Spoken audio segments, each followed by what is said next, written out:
Malam, Bu Iya, Rita. selamat malam. Ya, selamat malam Mbak Erni. Selamat malam Ibu Bapak semua. Mudah-mudahan sehat selalu ya dok ya, Amin, semangat amin. selalu nih pastinya. Siap, Amin. ya. Baik dok, saya persilakan Dokter Rita untuk Hmm. sharing materinya malam hari ini. Baik, terima kasih Mbak Erniati, terima kasih juga Ibu Bapak yang telah berkenan hadir malam ini.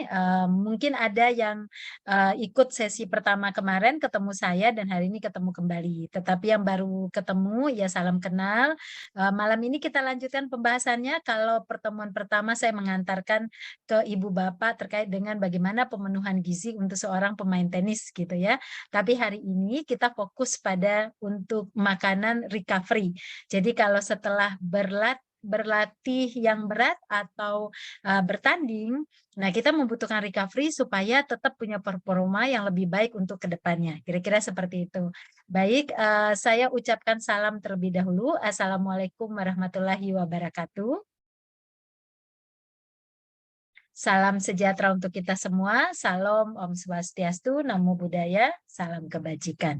Saya akan share screen materi kita pada malam ini, yaitu mengenai nutrition for recovery. Ya, ini pasti sangat dibutuhkan Ibu Bapak, terutama bagi teman-teman yang kemarin itu berlatih untuk tujuan bertanding, begitu ya. Nah, saya yakin bahwa sebagian dari yang hadir tidak hanya sekedar bermain, tapi ada juga mungkin yang kemudian ikut kompetisi gitu ya. Nah, setelah ikut bertanding, bagaimana pemulihannya supaya kemudian performanya tetap terjaga? Atau kemudian memiliki daya tahan yang lebih baik. Banyak sekali yang terjadi adalah selesai bertanding pada sakit gitu ya, imunitasnya pada turun. Nah, itu memang terdampak dari tidak berhasilnya pemulihan.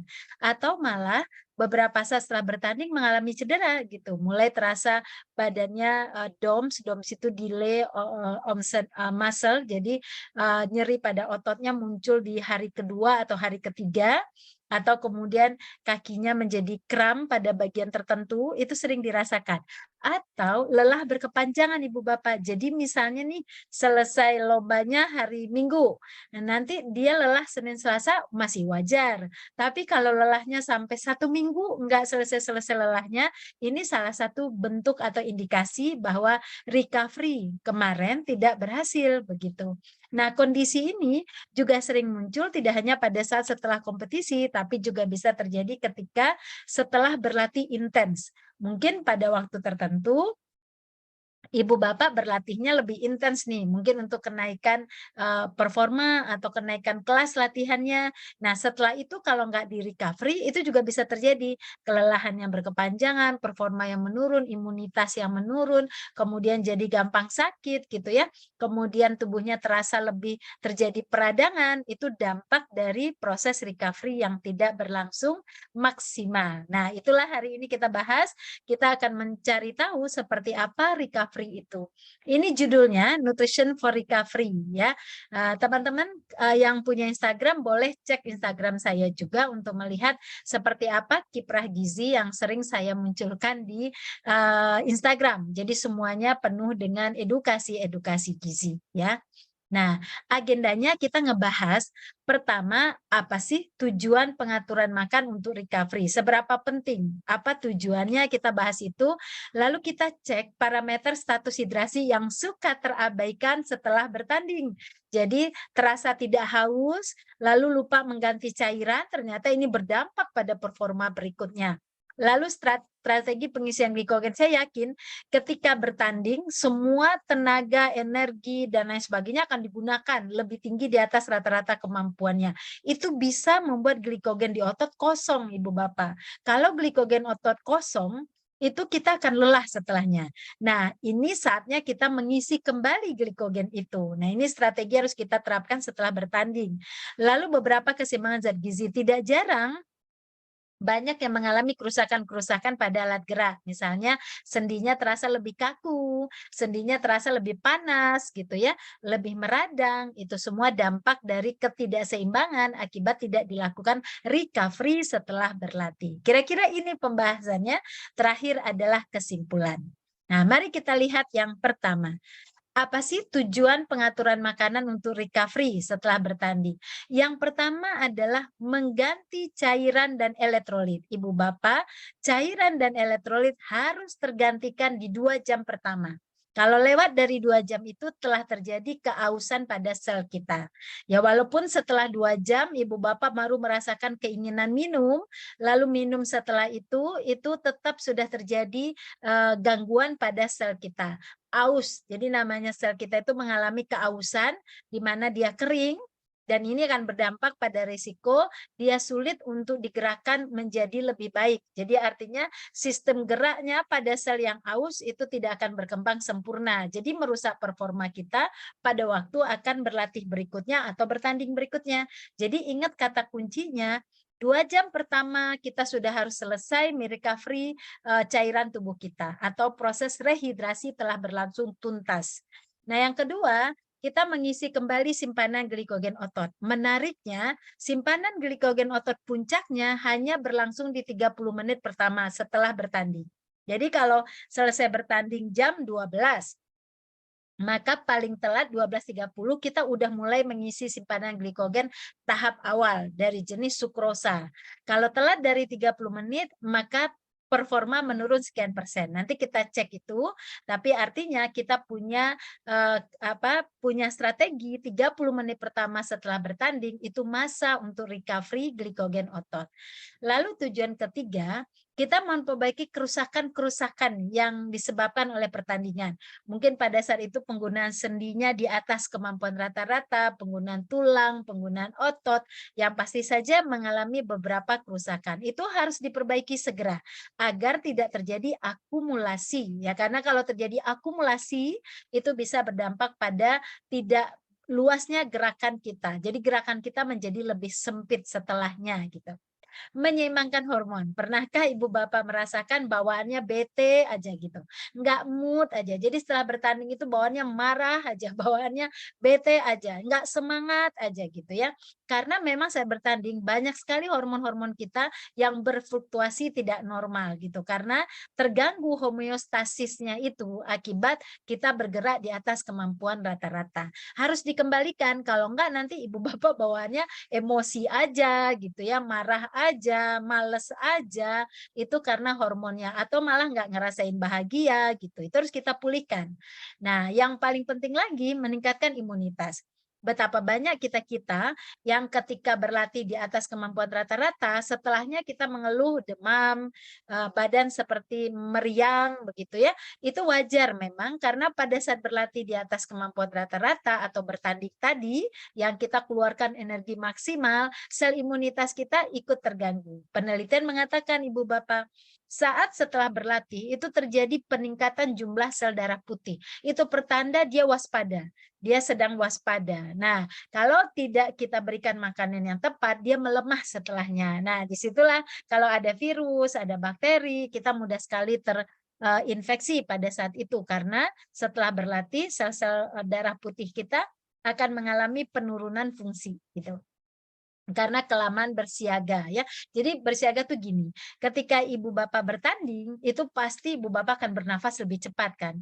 Setiap pernafasan lebih cepat itu oksigen akan diubah menjadi karbon monoksida dan H2O. Proses perpindahan menjadi karbon monoksida dan H2O itu akan menghasilkan zat antara. Zat antara itulah yang kita sebut sebagai radikal bebas yang jenisnya itu adalah jenis yang reaktif oksigen spesies atau kita sebut dengan jenis ROS. Nah, ROS ini yang kemudian melemahkan fungsi imunitas kita tadi. Makanya nanti ibu bapak juga memerlukan tambahan antioksidan untuk kondisi tertentu. Lalu kemudian tujuan recovery adalah biasanya setelah bertanding kita punya beban lagi kan ibu bapak. Maksudnya kita berlatih lagi untuk target apa, punya beban baru lagi. Kalau recovery kita berhasil, maka kita mudah beradaptasi dengan beban yang baru gitu. Jadi apapun beban nanti yang akan kita hadapi saat akan latihan berikutnya, kita mudah beradaptasi kalau recovery kita berlangsung. Jadi begitu pentingnya proses recovery ini dilakukan. Jangan sampai tertinggal proses recovery ini tadi. Nah, kita akan lihat satu persatu Ibu Bapak semua. Pertama adalah untuk recovery cairan dan elektrolit. Nah, ibu bapak sebaiknya ketika sebelum bertanding itu diukur berat badannya ya. Diukur misalnya sebelum masuk lapangan kita memiliki berat badan 60 misalnya. Nah, setelah bertanding ukur lagi berat badannya. Nah, kalau seandainya kita ingin tahu seberapa besar tubuh kita merespon cairan dan resiko dehidrasi, kita boleh tes ketika berlatih sehari-hari. Jadi ibu bapak, kalau ada selisih berat badan sebelum dan setelah berlatih dan itu menurun, itu pertanda kita dehidrasi. Jadi ini indikator yang paling mudah kita ukur ya. Ya saya sering ibu bapak ini buat cerita saja. Dulu ketika masih aktif mengajar senam aerobik begitu, saya jadi instrukturnya, teman-teman jadi pesertanya. Kalau sebelum berlatih kan pada nimbang di sanggar senam, pada nimbang, terus berlatih kan. Selesai berlatih dia timbang lagi, turun berat badannya 2 kilo, itu mereka senang banget dengan turun 2 kilo. Mereka pikir itu yang hilang adalah lemak tubuh mereka. Tapi kalau timbangan itu kita lakukan before dan after ketika berlatih, itu justru indikator dehidrasi. Jadi harusnya sebelum berlatih dan setelah berlatih, kita tetap harus memiliki berat badan yang sama. Jadi nggak boleh ada penurunan. Kalau naik malah bisa terjadi, bisa jadi pada saat kita bertanding, itu kita minumnya terlalu banyak. Jadi pada saat selesai bertanding, kita timbang, kita naik sedikit, itu normal. Yang tidak boleh adalah turun. Jadi kalau misalnya turun selisihnya 1 kilo. Nah, berarti saya dehidrasinya berapa kilo, berapa liter gitu ya. Jawabannya adalah selisih berat badan tadi ditambah dengan berapa yang kita minum saat bertanding. Misalnya saya selisih 1 kilo, itu setara dengan 1 liter. Nah, saat saya bertanding, saya sempat tadi minum 3 botol yang 600 mili misalnya. Berarti itu 1,8 liter. Berarti saya dehidrasi 2,8 liter. Itu jawabannya Bu Bapak. Jadi banyak dehidrasinya. Nah, ini harus kita waspadai ya. Nah, sekarang kita lihat apa yang terjadi kalau dehidrasi ini tidak kita atasi.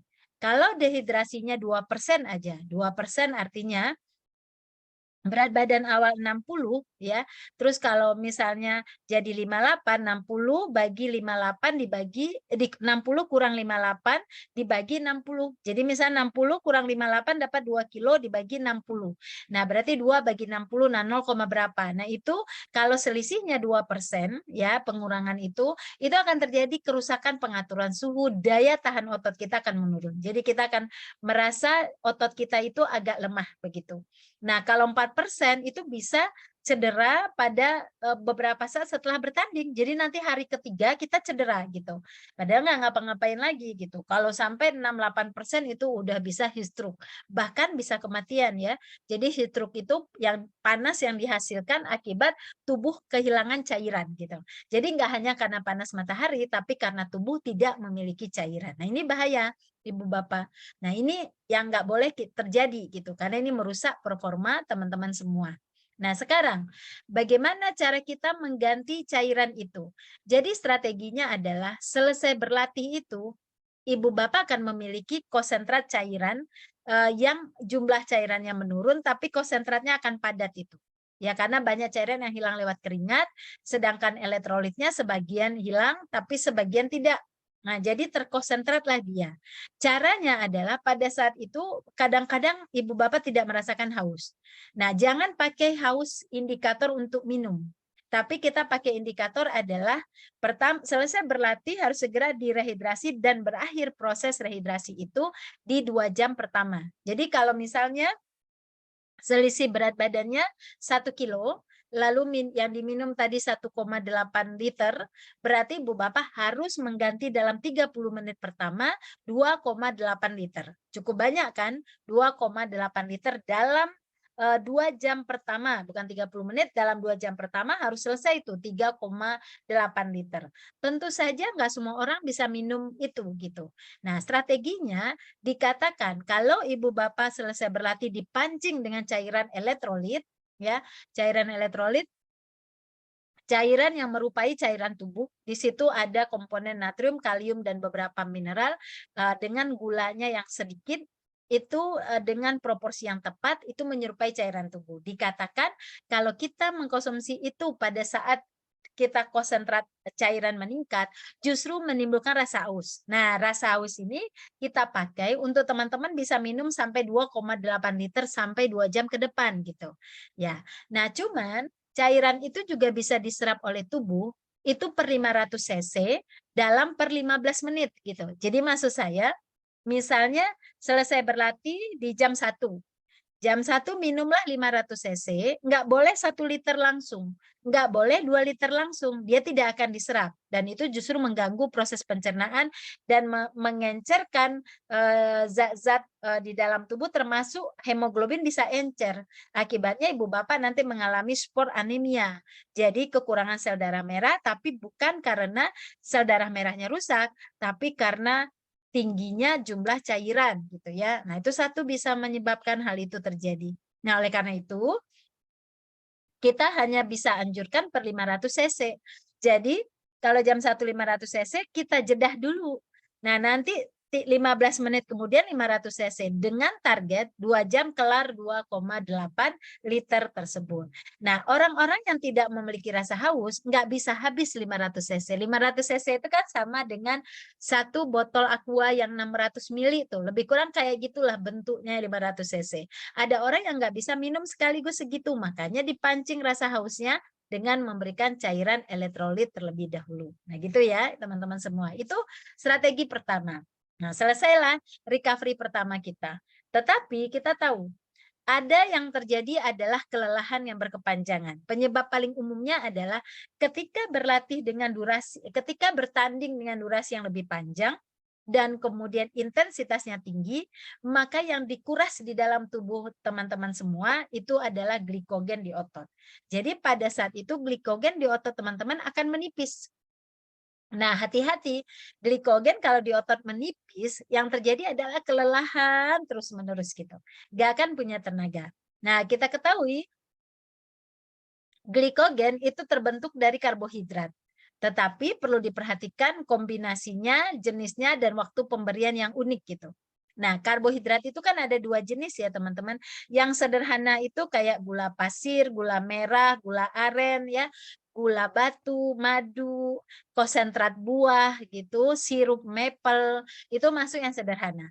Tapi ada yang kompleks tuh. Kalau yang kompleks itu seperti nasi, kemudian kentang, ubi, singkong, ya roti, itu yang kompleks.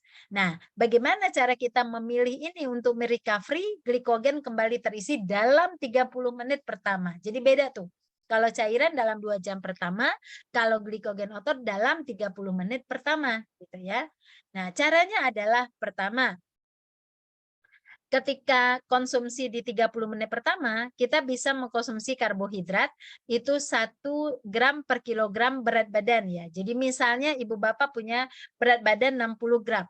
Maka kalau 1 gram berarti akan mengkonsumsi karbohidrat 60 gram karbohidrat di 30 menit pertama minimal. Bolehkah kita konsumsi sampai 120 gram karbohidrat? Boleh.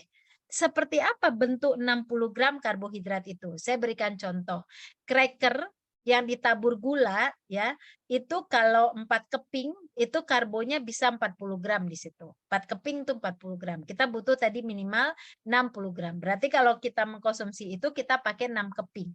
Nah, kalau misalnya teh manis dikasih gula 1 sendok makan, itu ada 10 gram gulanya di sana. Tadi kita butuhnya lebih kurang 60 gram. Berarti baru 10 gram.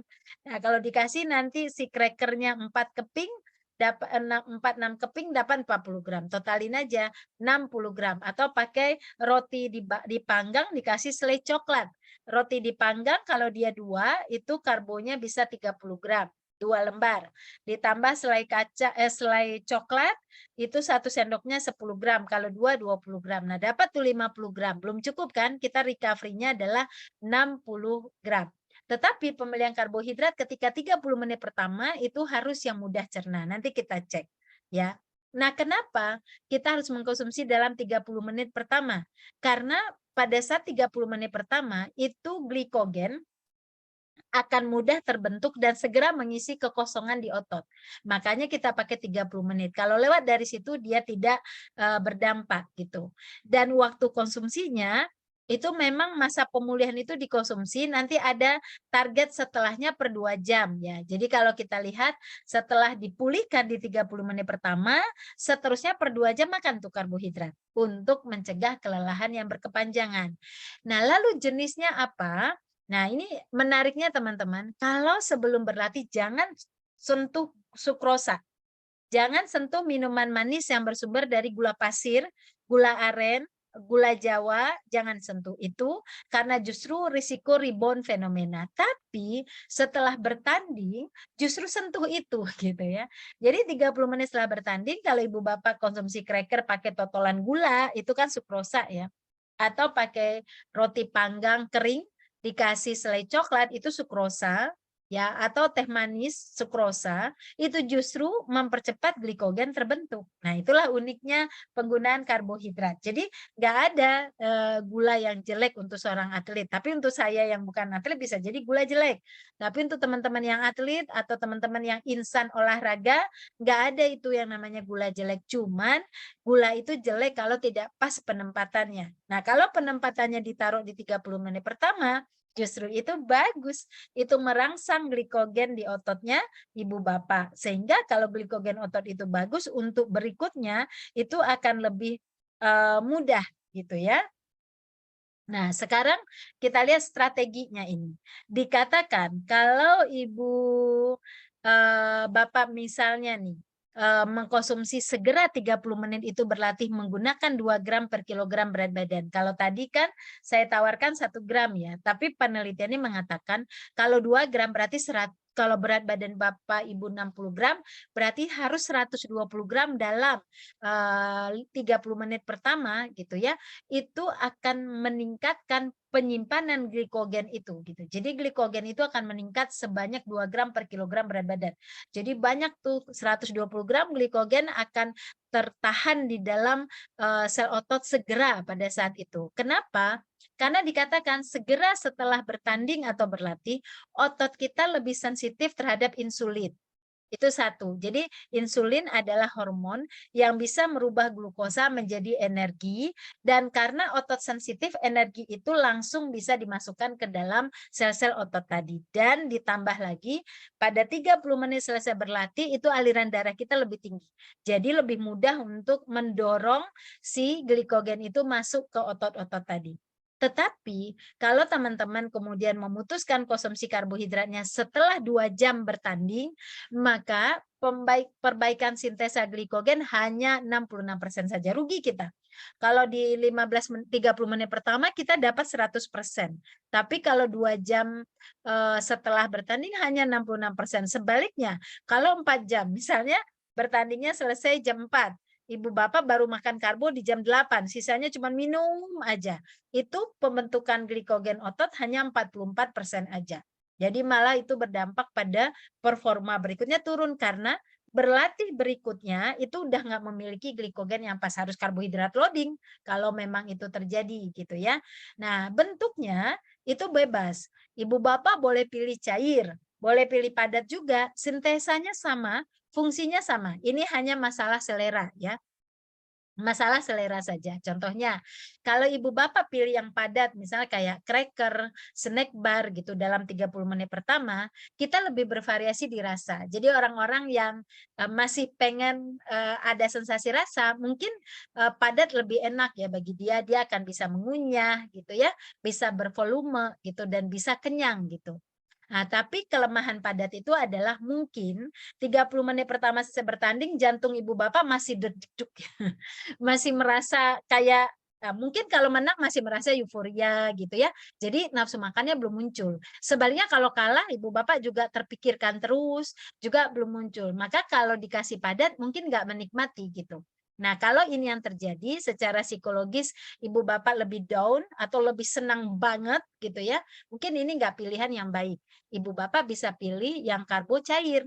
Jadi cair itu misalnya menggunakan minuman yang ditambah cairan glukosa di dalamnya atau smoothies.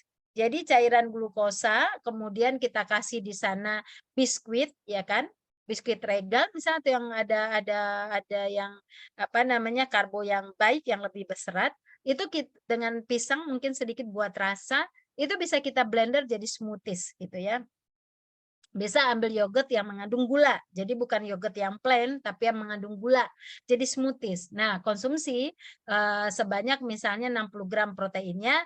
Nah, ini untuk orang-orang yang psikologisnya tadi agak masalah, dia akan mudah dan praktis untuk menghabiskannya.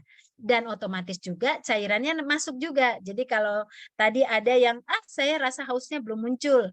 Kalau gitu, minuman karbonya yang mencair aja. Jadi sekali minum dua hal yang terjadi. Satu, cairan juga terhidrasi kembali, dan kemudian glikogen otot juga terisi. Nah, ini langkah kedua yang harus teman-teman lakukan. Jadi tadi cairan dan elektrolit, yang kedua mengganti segera cadangan glikogen. Nah, setelahnya, jangan lupa, ibu bapak setelahnya, walaupun hari ini nggak ngerasain apa-apa, selesai bertanding baik-baik saja, tapi ketahuilah, kalau selesai bertanding, pada tulang itu hilang tuh proteinnya, kalsiumnya, vitamin C-nya hilang pada tulang itu. Pada sendi hilang tuh proteinnya, lemak esensialnya, air dan vitamin D-nya hilang. Dan pada otot hilang proteinnya, B2-nya, B3-nya, B6-nya, B12-nya, dan magnesiumnya. Jadi ini zat-zat yang akan hilang setelah kita bertanding. Maka jangan abai, setelahnya itu harus dipenuhi.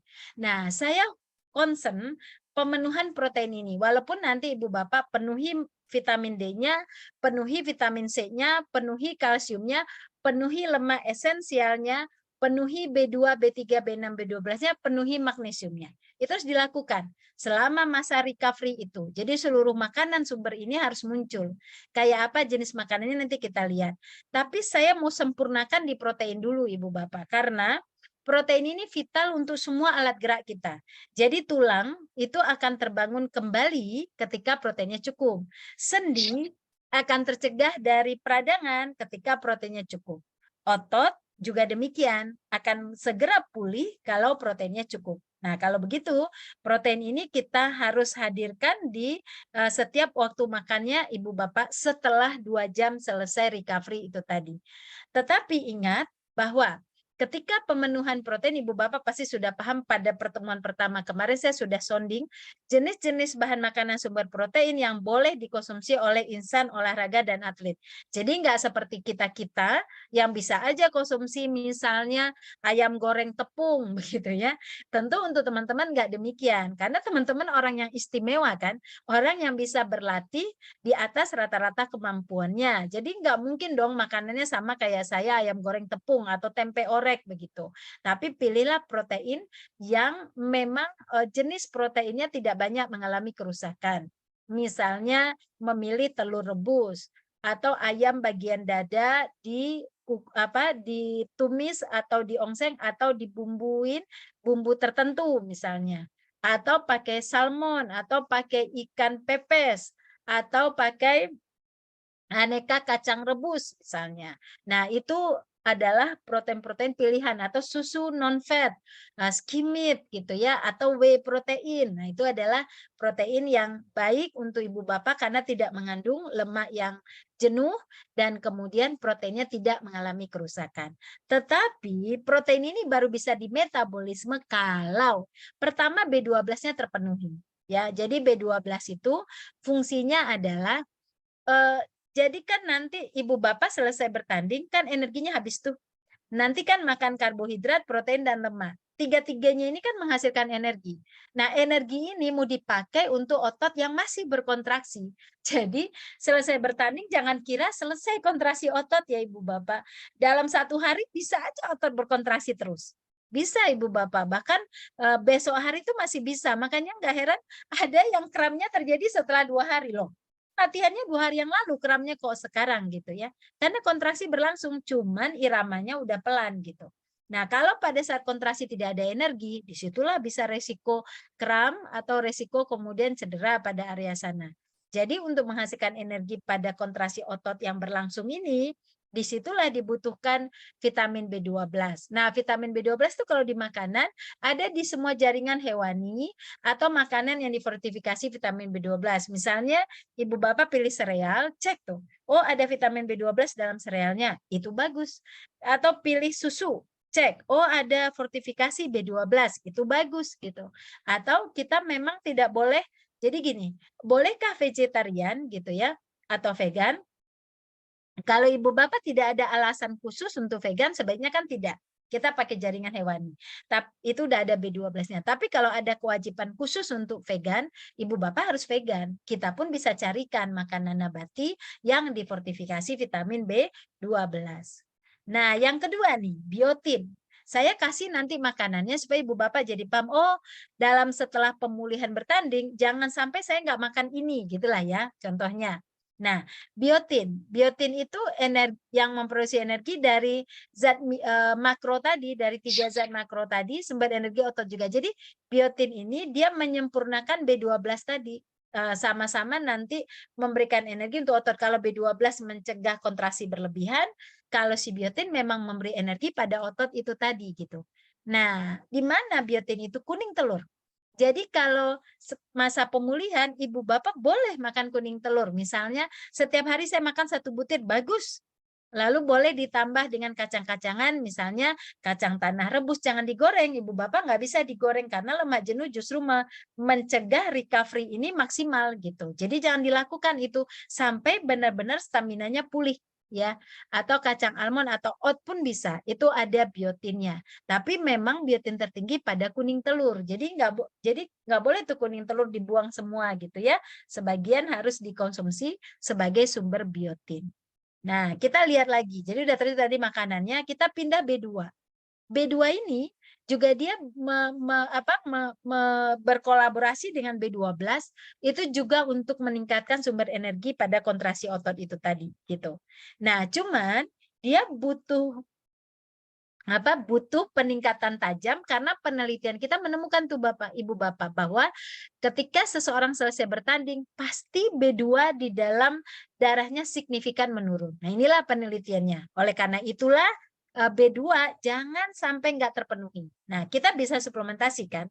Tapi kalau dari makanan, bayam itu B2-nya tinggi. Jadi kalau misalnya Ibu Bapak recovery lalu sayurnya pilih bening bayam, ya bagus. Bening bayam hijau, bening bayam merah itu bagus banget karena ada B2 tadi. Nah, kemudian di ayam, di jagung juga B2 ada, tapi kekasannya di sayur bayam. Jadi kalaulah ada pilihan sayur, mungkin bayam jadi lebih sering munculnya gitu ya. Kalau tadi di protein, mungkin si kuning telur Bapak makan, jangan dibuang gitu. Nah, kemudian vitamin D. Kalau vitamin D ini dia ke tulang nih larinya. Jadi kalsium dan fosfor itu diserapnya lebih bagus karena vitamin D. Nah, si kalsium sendiri itu kan untuk menghentikan kontraksi otot, jangan terus-menerus gitu. Jangan sampai malam hari tidur dia berkontraksi, ibu bapak kram lagi tidur. Itu bisa terjadi gitu. Ya, selain untuk kepadatan tulang. Nah, di mana vitamin D kita peroleh? Vitamin D memang di sinar matahari, ibu bapak. Gak ada yang lain gitu ya. Tetapi sinar matahari itu kita kadang-kadang nggak bisa dapatkan. Tapi kalau bisa ya berjemurlah gitu. Kalau seandainya nggak bisa, harus konsumsi suplementasi yang bentuknya udah D3, ergo kalsiferol begitu. Nah, sumbernya di mana kalau di makanan? Ada di telur, ada di susu, ada di minyak ikan, tuh ada di beberapa tempat kandungan vitamin D itu, ya. Nah, nanti kita pastikan makanan-makanan ini kita konsumsi, gitu ya Ibu Bapak. Nah, kita lanjut lagi vitamin C. Apa hubungannya C dengan protein gitu? Ternyata setelah berlatih Ibu Bapak sudah pasti nanti ada peningkatan radikal bebas di tubuh Bapak. Jadi bayangkan ya yang kemarin saya ceritakan. Tadi perpindahan dari oksigen menjadi H2O itu ada benda ROS itu terbentuk. Itu tinggi. Oleh karena itu C itu pada saat pemulihan harus meningkat. Jadi kalau misalnya nih saya dengan konsumsi 2 porsi buah cukup tuh. Ibu Bapak jangan coba-coba 2, 5 sekali konsumsi. Jadi misalnya ambil buah macam-macam yang berwarna gitu, itu bisa diambil airnya atau bisa dikonsumsi cold press-nya atau dengan seratnya bisa. Tapi banyak tuh muncul. Nah, itu akan menghasilkan C yang tinggi untuk stres oksidatif. Ketika tidak bisa dilaksanakan, ya mungkin keterbatasan dalam konsumsi buah yang terlalu banyak, sayur yang terlalu banyak, disitulah kita terpaksa mencari suplementasi yang sekali minum itu sudah memberikan C yang angkanya banyak. Dikatakan peningkatan vitamin C bisa 5 kali lipat dari kebutuhan awal. Nah, jadi bisa 500 sampai 1000 miligram vitamin C tersebut. Nah, kita pindah lagi pada magnesium. Nah, kalau magnesium itu memang dia bagian dari otot kan. Jadi dia yang mencegah adanya tarikan terlalu berlebihan pada otot kita. Itu sih magnesium punya peran. Nah, magnesium ini banyak kita temukan pada sayuran berwarna hijau. Jadi tadi bayam, kita bisa nanti bayam lebih sering muncul karena kita ingin dapatkan B2-nya, tapi sayuran hijau lain itu boleh kita variasikan pada sesi lain karena kita mau mencari magnesium. Dan kacang-kacangan ya kacang hijau itu bagus untuk pemulihan juga karena kaya akan magnesiumnya. Ya, ini kita lanjut lagi, zinc. Nah, zinc ini juga sangat penting karena dia yang memperbaiki hormonal nanti. Kan kita ketahui bahwa pada saat kita bertanding intensitas tinggi, itu gangguan hormonal terjadi. Nah, hormon ini harus dikembalikan itu jumlahnya. Bahan dasar pengembalian hormon itu adalah zinc. Nah, dilalai gini, kalau asupan protein hewani kita cukup, ya kan, misalnya ikannya, susu, telurnya cukup, maka zinc biasanya cukup. Jadi enak. Tetapi terkadang itu kita membutuhkan zinc sangat tinggi. Maka kita prioritaskan makanan sumber protein yang bersumber dari laut. Jadi misalnya ikan atau seafood lain, jika ibu bapak tidak ada alergi, udang pun boleh begitu untuk meningkatkan zinc tadi. Dia tinggi banget zincnya gitu. Karena ini tujuannya adalah untuk mempercepat pemulihan hormonal. Jadi vitalitas ibu bapak juga meningkat kembali walaupun dalam posisi capek setelah bertanding gitu ya. Nah, kemudian kalsium sendiri. Kalsium jelas untuk kontraksi otot, relaksasi, dan yang paling penting dia melepaskan hormon kalsitriol. Ya, sehingga ibu bapak kalaupun setelah recovery itu kadang-kadang makannya bisa banyak. Apalagi ibu bapak kita ingat, kalau saya menangani atlet, dia akan makan enak setelah dapat medali tuh. Jadi memang salah satu hadiahnya untuk atlet yang menang di perlombaan, dia akan ditraktir makan yang dia pengen, yang nggak boleh selama ini tuh dibolehkan ibu bapak. Itu namanya regression foodnya dia gitu. Nah, kalau pada saat itu recovery-nya kalsiumnya kita cukupi, resiko penumpukan lemak dan merusak komposisi tubuhnya lebih rendah begitu. Kan kalau dia kalsiumnya rendah lalu dia memilih makanan yang cenderung berlemak pada masa recovery-nya dia, maka kemungkinan terbentuk lemak dan waktu dicek proporsinya rusak. Jadi kita benerin dulu proporsinya baru dia bisa berlatih untuk performa berikutnya gitu. Nah, oleh karena itulah kalsium kita penuhi. Nah, ada di mana kalsium itu? Ada pada susu dan hasil olahannya, ada pada ikan tapi yang dimakan dengan tulangnya. Daging ikan tidak ada kalsiumnya, adanya di tulangnya. Jadi kalau ikan yang dimakan dengan tulangnya kan ikan teri basah, itu dengan tulangnya, bandeng presto, itu dengan tulangnya, itu tinggi kalsiumnya. Kalau enggak sekalian bikin kaldu tulang. Jadi tulang-tulang ikan dikumpulin, ya bagus tuh ibu bapak, kumpulin daya tahannya juga bagus nanti. Nanti dibikin kaldu. Jadi dibikin kaldu itu api kecil 4 jam sama daun bawang tuh ekstraknya keluar bagus untuk bapak pemulihan. Persendiannya bagus karena mengandung glukosamin dan chondroitin dan kemudian kalsiumnya juga bagus. Nah, kalsium kita temukan pada tempe, tapi tempe yang tidak dipanaskan tinggi. Pada brokoli juga ada, brokoli yang kita bisa bikin ongseng atau bisa bikin cah, itu juga bisa. Nah, terakhir untuk pemulihan itu zat besi. Nah, kalau zat besi ini untuk menyediakan oksigen gitu. Nah, zat besi itu terdapat pada daging merah, Ibu Bapak. Cuman daging merahnya harus yang tidak berlemak. Karena lemak jenuh belum boleh pada masa recovery. Nanti bisa-bisa bebannya tuh masih berat gitu. Jadi belum boleh tuh. Oleh karena itu kalau pilih daging merah itu cari yang benar-benar tidak bagian berlemak. Nah, kalau orang menjual daging merah yang frozen itu dia tandain tuh yang lemaknya rendah gitu. Itu ada. Tapi kalau seandainya tidak ada, cari yang bagian bagian panggul. Saya lupa nama terpenoid, saya lupa bagiannya. Pokoknya bagian panggul itu lebih rendah lemaknya dibandingkan bagian sapi lainnya gitu. Nah itu bisa kita cek nanti karena itu kita butuhkan untuk zat besinya itu tadi. Kesimpulannya di dalam recovery nutrition itu kita akan melakukan 6 tahapan ini Ibu Bapak yang tidak boleh kecolongan nih dari 6. Yang pertama adalah cairan nih. Jadi cairan ini jangan kecolongan, tadi kesimpulannya adalah dilakukan di dalam 2 jam pertama itu berat badan sudah pulih. Jadi dalam 2 jam berat badan sebelum bertanding sudah harus kembali lagi setelah bertanding. Jadi kenaikan itu dikejar dalam 2 jam. Ya, nah kalau seandainya rehidrasi dalam 2 jam tidak memadai, itu akan menyebabkan ibu bapak kelelahan dan penurunan kinerja selanjutnya. Percayalah, kita jadi nggak segar. Jadi memulai lagi itu berat. Nah, ini juga di atlet-atlet saya sering mengeluhkan kayak gitu. Kalau pertandingannya itu ada pertandingan dalam waktu beberapa itu diulang kembali. Kalau ini kita wanti-wanti banget harus rehidrasi. Kalau enggak performa berikutnya dia anjlok begitu. Ya, itu. Lalu yang kedua, karbohidrat tadi kan, dia penting untuk simpanan glikogen. Tapi sebenarnya penggunaan karbohidrat waktu pemulihan ini itu tidak hanya simpanan glikogen, tetapi dikatakan orang-orang yang sangat kekurangan karbo setelah berlatih, mungkin karena nggak nafsu makan atau ya karena faktor lain gitu ya, akhirnya fungsi kekebalan tubuhnya menurun gitu. Jadi itu ditemukan korelasi penurunan fungsi kekebalan dengan kurangnya pemenuhan karbo pada saat recovery. Tapi yang perlu kita perhatikan kan waktunya kapan, jumlahnya, sumbernya, dan toleransi GI-nya. Jadi indeks glikemiknya seperti nasi putih dengan kentang, tentu kentang lebih baik bagi Bapak Ibu. Karena kalau nasi putih toleransi glikemik indeksnya tinggi sekali gitu.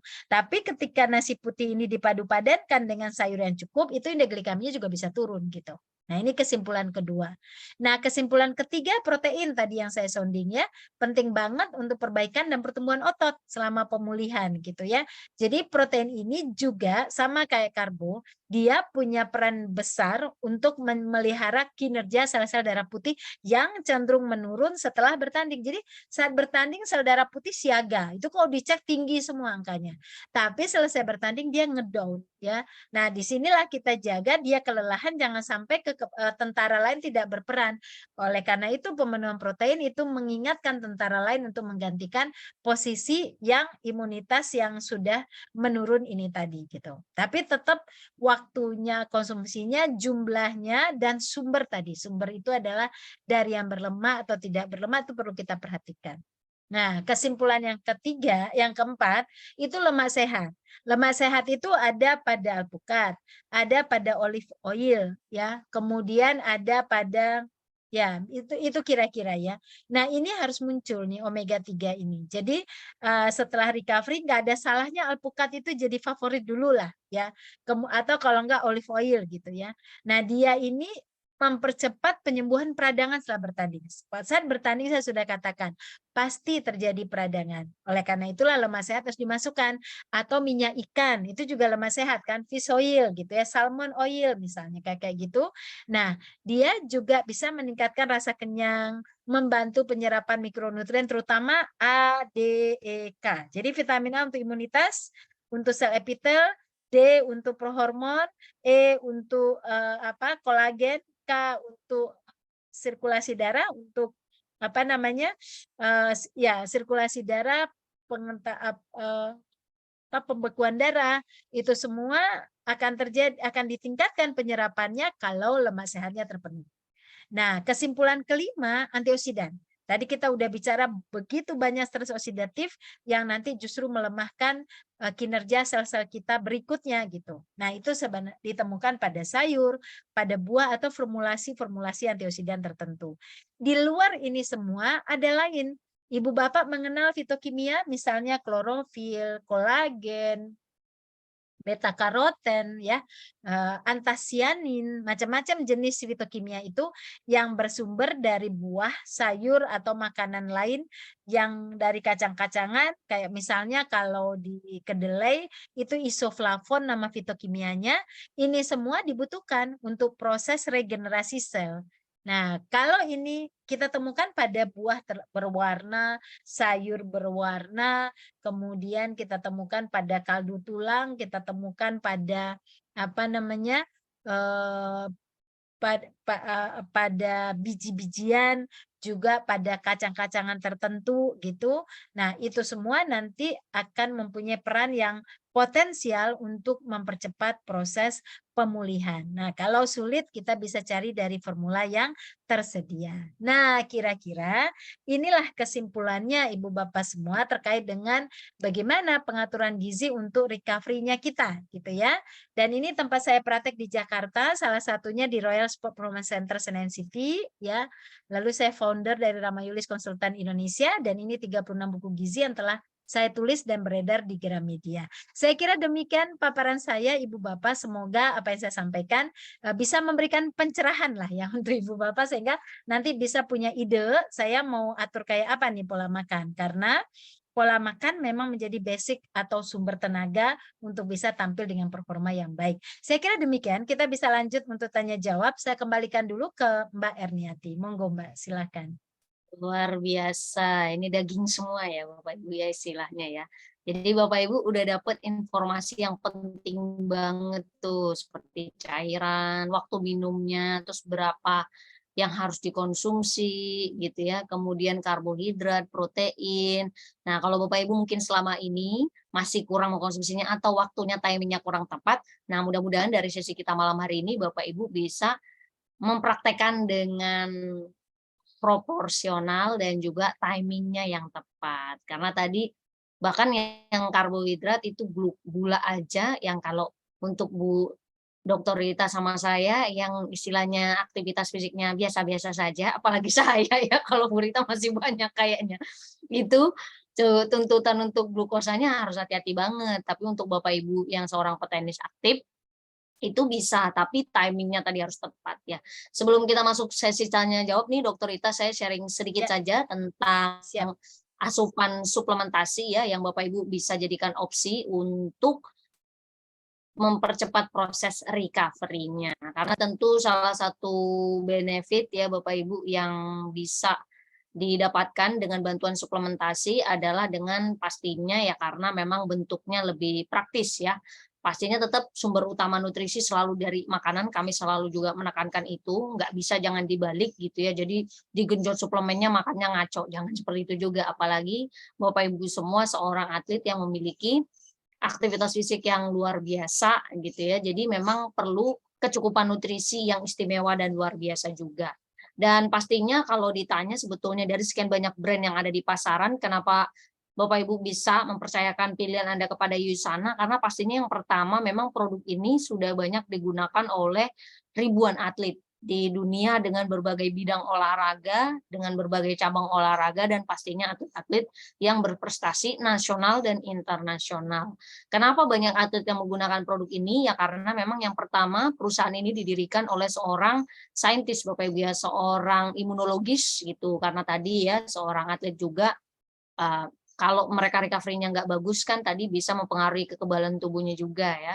Jadi seorang Dr. Meron ini seorang imunologis, mikrobiologis dan juga pelopor yang penemuan beliau tuh diakui di dunia internasional, itulah kenapa beliau sampai mendapatkan penghargaan Albert Einstein Award gitu ya, karena kontribusinya terhadap kesehatan masyarakat gitu. Dan pastinya karena beliau seorang ilmuwan, itulah sebabnya kenapa perusahaan ini memiliki tim ilmuwan yang luar biasa banyaknya, 150 lebih, dan fokusnya tujuannya adalah untuk riset dan pengembangan produknya berkualitas. Itulah sebabnya kenapa Yusana ini memiliki banyak verifikasi dari pihak ketiga. Kalau saya mengatakan mungkin Bapak Ibu, banyak kan orang Yusana, pasti akan bilang Yusana is the best, gitu ya.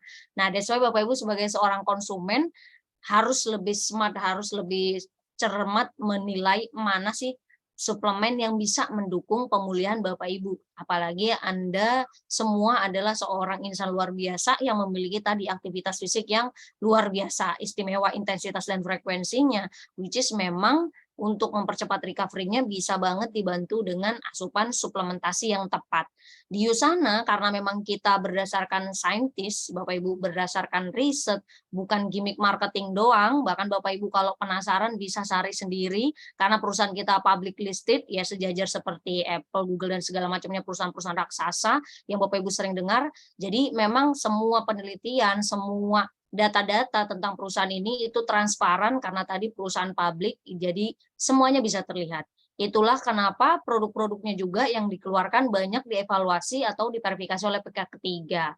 That's why itu alasan banyak atlet yang mengkonsumsinya dengan rasa tenang ya, karena tentunya kalau seorang atlet, apalagi mereka masih seorang atlet profesional Bapak Ibu ya, bukan itu pasti penting banget yang namanya bebas doping ya kan. Selain memang si nutrisinya ini poten atau memiliki benefit terhadap tubuh untuk recovery-nya, peningkatan performanya, tapi yang paling penting bagi seorang atlet pasti bebas dopingnya, itu yang pertama dulu. Karena nggak lucu, udah menang, ditarik medalinya hanya gara-gara tercek di misalnya hasil setelah bertanding ternyata di tubuhnya ada kandungan doping gitu. Itulah sebabnya kenapa banyak atlet yang mempercayakan performa dan recovery-nya kepada USANA ya karena memang kita memiliki certified dari organisasi yang memang berkompeten untuk menilai produk-produk yang ditujukan kepada insan olahraga. Dan ini ada bukan beberapa lagi ya, banyak banget Bapak Ibu ribuan atlet yang memang bekerja sama dengan USANA dan memang mengkonsumsi USANA, di-endorse bukan pakai duit Bapak Ibu, tapi memang diberikan produk ya kepada mereka dan mereka mengkonsumsinya gitu. Jadi bukan dalam kata kutip kalau Bapak Ibu sering lihat endorser gitu kan ada fee-nya segala macam, kalau ini memang murni produknya. Karena kalau mereka tidak mengkonsumsi produknya ya mereka juga nggak tahu benefitnya. Tapi kenapa mereka tadi tenang, rutin, konsisten, bahkan ada yang bersama kita sudah bertahun-tahun Bapak Ibu ya, dan tetap rutin mengkonsumsi karena memang terlihat dari performa dan tadi membantu untuk proses recovery atau pemulihannya lebih cepat.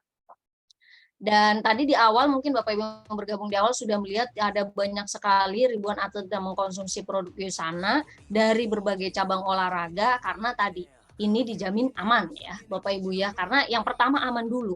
Kalau kita ngomongin suplemen potensi luar biasa ya itu memang tergantung kandungannya gitu ya. Tapi aman nggak nih konsumsi jangka panjang? Aman nggak nih gitu ya, jangan sampai seperti ini ya Bapak Ibu ya, gali lubang tutup lubang, ini dapat tapi ini ternyata bermasalah untuk ginjal atau liver, itu yang tentunya ditakutkan. Atau misalnya seorang atlet, wah ini memang potensi banget nih manfaat si nutrisinya nih ya, tapi ini belum tentu nih bebas doping ya. Seorang atlet apalagi kalau atlet sudah kelasnya internasional nasional nggak mau mengambil risiko seperti itu, gambling untuk prestasi ataupun performa mereka gitu ya. Jadi kalau Bapak Ibu bahkan bisa lihat juga langsung cek di website kita yusanaatlet.com itu berapa banyak atlet kita dari cabang berbagai olahraga, kemudian tidak hanya seorang atletnya tapi juga coachnya itu banyak dan dari berbagai bidang ya gitu. Jadi bahkan yang mulai dari endurance atau speed power ataupun misalnya endurance power Bapak Ibu ya semuanya ada berbagai jenis cabang olahraga yang kita ajak kerjasama. Dan tentunya USANA ini adalah perusahaan yang sudah berdiri selama 30 tahun secara global. Kita ada di 25 market termasuk Indonesia pastinya ya, masuknya itu 25 negara. Sudah banyak yang beredar dalam artian produk USANA ini. Kalau di Indonesia sendiri Bapak Ibu bisa lihat ini belum semuanya ya Bapak Ibu atlet-atlet yang mengkonsumsi produk USANA, tapi kebetulan baru ini foto-fotonya ya yang kita syutingin. Ini ada cabang bidang badminton, kemudian silat, kemudian atletik gimnastik ya, ritmik ya Bapak Ibu. Kemudian ada dibilang renang, kemudian ada lari gawang, dan ada berbagai atlet-atlet di bidang lain sebetulnya yang bekerja sama dengan kita. Salah satu mungkin Bapak Ibu bisa ada yang kenal beliau, ada juga mungkin yang tidak kenal. Yang paling lama bersama kita tuh adalah ini ya, beliau ini Mbak Dede Herawati ini atlet lari gawang, kelas master, tapi selalu jadi juara gold medal untuk World Master Championship gitu ya, karena beliau umurnya sudah di kelas master Bapak Ibu ya. Tapi yang luar biasa semenjak USANA Indonesia berdiri, beliau masih setia bersama dengan kita karena tadi sepanjang beliau bersama dengan kita pun prestasinya tidak pernah menurun ya. Dari itulah kenapa beliau pun sangat setia gitu ya, sangat semangat gitu, dan itulah mungkin yang mengencourage teman-teman atlet yang lain gitu sebetulnya. Karena beliau bahkan pernah kejadian saat beliau sedang bertanding lagi turnamen gitu Bapak Ibu cedera. Jadi salah satu yang paling experience beliau tuh memang ada nutrisinya tuh dia genjot karena masih harus tanding gitu ya. Nggak mau mengalahkan latihan selama ini, pas tanding ternyata ya namanya takdir kita nggak tahu ya Bapak Ibu ya. Kita berharap dia tidak ada cedera, kita berusaha semaksimal mungkin, tapi kalau terjadi cedera seperti apa. Nah saat beliau cedera, itu beliau mengkonsumsi ada salah satu produk kita. Saya pribadi pun waktu itu cukup takjub gitu ya. karena beliau itu mengkonsumsi ada yang namanya Prokosa, itu memang untuk recovery itu sangat powerful ya. Memang risetnya yang kita lakukan pun gitu, itu untuk recovery ya, salah satu fungsinya. Gitu. Jadi, tapi selalu kami disclaimer Bapak Ibu ya, ini bukan obat booster, bukan juga biar performa Anda langsung luar biasa optimal saat itu juga, bukan seperti itu caranya ya, karena ini pada dasarnya adalah suplemen nutrisi gitu. Karena banyak orang di luar sana sering mencari yang instan gitu ya. Tapi kalau nutrisi sifatnya Bapak Ibu kalau kita tidak terpenuhi dalam jangka panjang tentu tetap ada efeknya. Makanya tadi kalau Bapak Ibu mendengarkan penjelasan Dokter Rita dengan seksama, itu Dokter Rita selalu menekankan gitu Bapak Ibu ya, pentingnya penyusupan nutrisi ini gitu. Karena prosesnya ini akan mempengaruhi performa kita ke depannya seperti apa gitu ya. Seperti misalnya kecukupan antioksidan. Di sana selalu kita rekomendasikan yang pertama itu Celsensial Bapak Ibu, ini satu pasang sehidup semati, nggak pernah cerai ini Bapak Ibu ya. Kenapa? Ini kandungannya paling lengkap. Kenapa ini selalu kita rekomendasikan pertama, kalau Bapak Ibu lihat tadi apa sih zat gizi perbaikan yang dibutuhkan oleh seorang atlet dari slide Bu Rita, itu Bapak Ibu bisa lihat ya. Selain protein, itu mikronutrisinya penting banget tercukupi ya. Mulai dari vitamin B12, B2, vitamin C, kemudian kalsium, magnesium, zinc, itu perlu banget tercukupi. Kalau pengen tadi recovery-nya optimal. Nah, itu semua kan bagian dari mikronutrisi. Nah, di Yusana yang paling lengkap tentunya jenis-jenis kandungannya itu adalah Celsensial ini. Karena memang kalau core mineral itu seluruh mineral Bapak Ibu termasuk trace mineral itu ada di dalamnya dari kalsium, magnesium dan jenis-jenis mineral yang lain itu ada. Kemudian Yusana Fitok. Yusana Fitok itu sebetulnya awal asal katanya dari vitamin dan antioksidan. Fitok ya Bapak Ibu ya. Jadi kandungannya sudah pasti vitamin ya, dari vitamin larut lemak, vitamin larut air plus sama antioksidan, termasuk tadi yang biotin dan segala macamnya, dan beberapa nutrisi lain juga, mikronutrisi lain ada di Celsensial ini. Itulah kenapa selalu ini yang direkomendasikan. Tapi sebetulnya yang kami highlight yang tentunya tidak dimiliki oleh suplemen mikronutrisi multivitamin di luar sana adalah paten yang memang dimiliki oleh Yusana. Kalau namanya paten berarti satu-satunya hanya milik Yusana Bapak Ibu. Ini bukan paten pending, patennya sudah keluar. Artinya mekanisme cara kerjanya sudah sangat jelas di dalam tubuh bagaimana dia bisa yang pertama bisa membantu untuk melindungi dari serangan radikal bebas. Tadi kalau Bapak Ibu dengarkan penjelasan Bu Rita, kalau namanya kita lagi bertanding itu udah pasti ada proses dari oksigen menjadi H2O itu Bapak Ibu ada yang menghasilkan namanya ROS. Itu adalah radikal bebas. Nah, radikal bebas itu lawannya adalah antioksidan. Antioksidan sumbernya dari makanan Bapak Ibu bisa lihat, plus kalau pengen optimal dosisnya dalam tubuh itu bisa ditambahkan dengan suplementasi. Nah, di Yusana kita punya Celsensial, teknologi intelligent ini yang sudah dipatenkan, itu memang cara kerjanya ada 3 Bapak Ibu ya. Sebetulnya teknologi itu adalah formula yang memang sudah diriset sedemikian rupa dan memang dipatenkan, mekanismenya sudah jelas, yang fungsinya itu bisa meningkatkan komunikasi sel. Ibaratnya komunikasi sel, Bapak Ibu di dalam tubuh kita kan itu terdiri dari triliunan sel. Setiap sel ini berkomunikasi. Kayak Bapak Ibu tinggal satu komplek kan bertetangga tuh ya. Kalau mau ngobrol kan harus ada satu bahasa kesatuannya. Di Indonesia kan kita disatukan dengan bahasa Indonesia. Coba kalau nggak ada bahasa Indonesia Bapak Ibu. Tetangga pakai bahasa Batak gitu, atau kita pakai bahasa Jawa, kira-kira nyambung nggak tuh? Nggak nyambung. Padahal mungkin informasi sesuatu yang ingin kita katakan, misalnya ingin ngajak makan, tapi karena kita nggak kesamaan bahasa, nggak satu frekuensi, nggak nyampe-nyampe nih message-nya. Jadi komunikasi sel itu sangat penting, harus pensinyalan selnya itu harus jelas tepat. Misalnya kita lagi serangan ya, kayak tadi Bapak Ibu kan lagi banyak radikal bebas. Harusnya tubuh kita kan menginstruksi diproduksi antioksidan di dalam tubuh kita dalam jumlah yang cukup banyak. Ya, tapi kalau komunikasi selnya kagak beres, ya badan kita santai-santai saja misalnya, gitu ya. Jadi yang komandannya itu mungkin mau ngasih informasi pun, tapi messengernya nggak nyampe-nyampe nih ke bagian unitnya yang memproduksi antioksidan. Seperti itu ya. Itulah kenapa komunikasi sel itu harus terjaga dengan baik. Pensinyalan sel ini memang suatu ilmu yang baru, umum belakangan ini, maksudnya itu pun hanya beberapa kalangan yang mengetahui ya, tapi di Yusana kita sudah meriset tentang pensinyalan sel ini semenjak Yusana didirikan dari tahun 1992 ya Bapak Ibu ya, kita riset, itulah sebabnya kenapa bisa kita punya patennya. Jadi karena tadi saat Bapak Ibu beraktivitas latihan atau bahkan turnamen itu sudah pasti menghasilkan radikal bebas dalam tubuhnya, makanya perlu kecukupan antioksidan. Dan patennya kita, antioksidan selain dapat dari luar, dari makanan, dari suplementasi, tapi yang luar biasanya itu adalah karena sel esensial ini, dia men-trigger tubuh kita untuk memproduksi antioksidannya sendiri. Dan tidak sampai di situ, efektivitas efisiensinya tentu berbeda dengan antioksidan yang diproduksi atau yang didapatkan dari luar tubuh.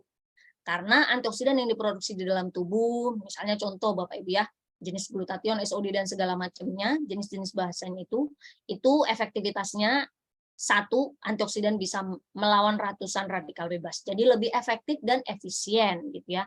Karena tadi ya, ingat Bapak Ibu, aktivitas luar biasa, jadi memang harus didukung nutrisi yang luar biasa. Tapi tentunya tadi ada banyak, saya sering mendengarkan cerita gitu ya dari para atlet, dalam sehari itu mereka bisa tanding berapa kali, berapa bisa 1 lawan, 2 lawan, tapi intinya tuh bisa berulang kali dalam sehari.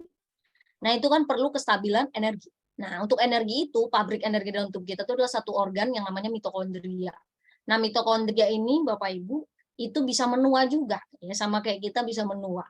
Tapi sayangnya Bapak Ibu ya, kalau kita tadi yang tentunya gaya hidupnya baik gitu. Tentunya kita harapkan semua kalau Bapak Ibu seorang petenis aktif, gaya hidupnya juga baik, tidurnya dan segala macam, maka mungkin mitokondrianya masih banyak yang berusia muda misalnya. Tapi yang luar biasanya tubuh kita sebetulnya, kita tuh punya suatu sistem di mana mitokondria ini bisa didaur ulang, tapi harus ada yang men-triggernya. Salah satunya kalau Bapak Ibu secara general itu bisa dilakukan dengan puasa. Makanya ada istilah intermittent fasting atau puasa Ramadan. Kalau dilakukan dengan tepat, itu Bapak Ibu bisa memperbarui banyak sel-sel baru dalam tubuhnya. Tapi kan kalau seorang atlet, Bapak Ibu apalagi mau bertanding, gimana mau puasanya gitu kan? Kan butuh kecukupan energi segala macam. Mungkin di hari lain berbeda, bisa gitu ya. Nah, itu karena ada pembatasan kalori dalam jumlah tertentu sehingga men-trigger proses autofagi atau mitofagi di dalam tubuh kita. Nah, sel esensial itu, terutama intelligent teknologi yang dipatenkan oleh USANA, itu bisa membuat kondisi tubuh layaknya seperti orang puasa, tapi Anda tidak kekurangan kalori. Tapi tetap ada trigger untuk memproduksi mitokondrianya ini bisa didaur ulang. Yang usianya udah tua bisa didaur ulang jadi muda kembali. Kenapa harus didaur ulang? Karena kalau kita pertahankan nih mitokondria yang sudah tua, lemas di dalam tubuh kita ini Bapak Ibu, yang diproduksi energinya tetap sedikit gitu ya, tapi radikal bebasnya banyak.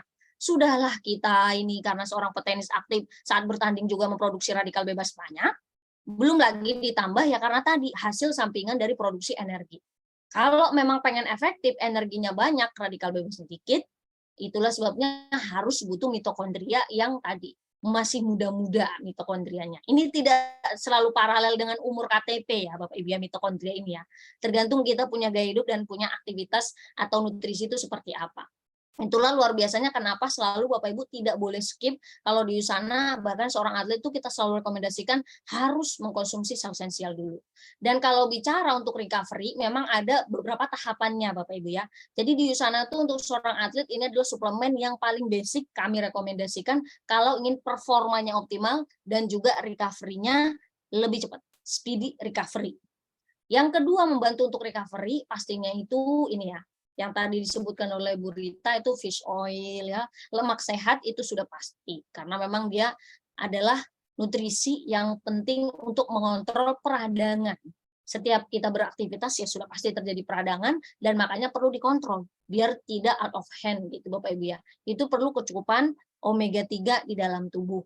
Dan kalau di sana perbedaannya dengan yang lain tidak hanya ada omega 3 atau fish oil-nya tetapi juga diperkaya dengan vitamin D. Dan pastinya ini bebas kontaminan berbahaya 100%. Ya Bapak Ibu ya, jadi bukan tested produk bukan, tapi ini memang 100% kontaminan berbahayanya tidak ada. Ini karena melalui 2 kali penyulingan dan ini pun bahkan sudah verified dari pihak ketiga seperti misalnya consumerlab.com. Bapak Ibu bisa cek juga sendiri ya. Kemudian tentunya yang memang biasanya pasti menjadi favoritnya para atlet, terutama untuk mendukung recovery itu adalah produk ini, Prokosa. Karena kandungannya seperti glukosamin, ya ini fungsinya buat persendian, kemudian juga ada turmeric, kurkumin, ya Bapak Ibu, kemudian ada vitamin C-nya tadi seperti dijelaskan oleh Bu Rita, penting banget untuk perbaikan gizi hati, untuk tubuh kita ya, terutama persendian, kemudian ada mangan, ada magnesiumnya juga. Dan pastinya perbedaan prokosa ini, Bapak Ibu, adalah karena memang glukosamin yang kita gunakan itu asalnya dari vega atau vegetarian, bukan dari hewani ya. Nah, rata-rata biasanya kalau kita bicara glukosamin untuk persendian, itu banyak resource-nya dari produk hewani. Tapi ini asalnya dari produk atau resource-nya itu dari vegetarian atau vegan, bukan dari cangkang kerang dan segala macamnya. Dan makanya kalau mana tahu di sini ada Bapak Ibu yang seorang vegan vegetarian yang karena tuntutan spiritual dan segala macamnya Bapak Ibu ya. Kalau bukan karena tuntutan itu seperti tadi disarankan oleh Bu Rita memang kurang direkomendasikan karena ngejar ngejar nutrisinya itu dia effortnya harus lebih luar biasa ya. Tapi Prokosa ini adalah suatu produk yang menjadi favoritnya para atlet gitu. Bahkan tadi yang saya sharing itu Mbak Dedeh Erawati, beliau cedera saat masih turnamen itu mengkonsumsi Prokosa ini ya, tentu dosisnya lebih double kalau sedang cedera Bapak Ibu ya, tapi hanya untuk sementara. Jadi besoknya beliau bisa tanding kembali dengan optimal gitu. Dan pastinya ini produk yang selanjutnya kita rekomendasikan juga, apalagi kalau Bapak Ibu dalam sehari itu ada berapa kali bertanding, bisa di pagi, siang, kemudian sore gitu kan, itu butuh kestabilan produksi energinya. Dan produk ini luar biasanya itu memang support untuk stamina karena memang berhubungan langsung nutrisinya untuk produksi energi. Dan pastinya kalau kita bicara radikal bebas itu perlu kecukupan antioksidan. Luar biasanya propapanol C ya karena dia tidak hanya vitamin C, tapi kalau Bapak Ibu tadi dengar ada fitokumia yang direkomendasikan oleh Bu Rita itu misalnya antosianin dan segala macamnya ya karena memang kita ada ekstrak biji anggur juga yang which is itu penting banget dikonsumsi untuk melawan radikal bebas di dalam tubuh. Karena ternyata proantosianidin atau yang ada pada ekstrak biji anggur itu kekuatan antioksidannya bisa 20 kali lebih kuat daripada vitamin E dan 50 kali lebih kuat daripada vitamin C. Itulah luar biasanya kenapa bahkan Propapanol ini termasuk produk bestseller dari Usana Indonesia.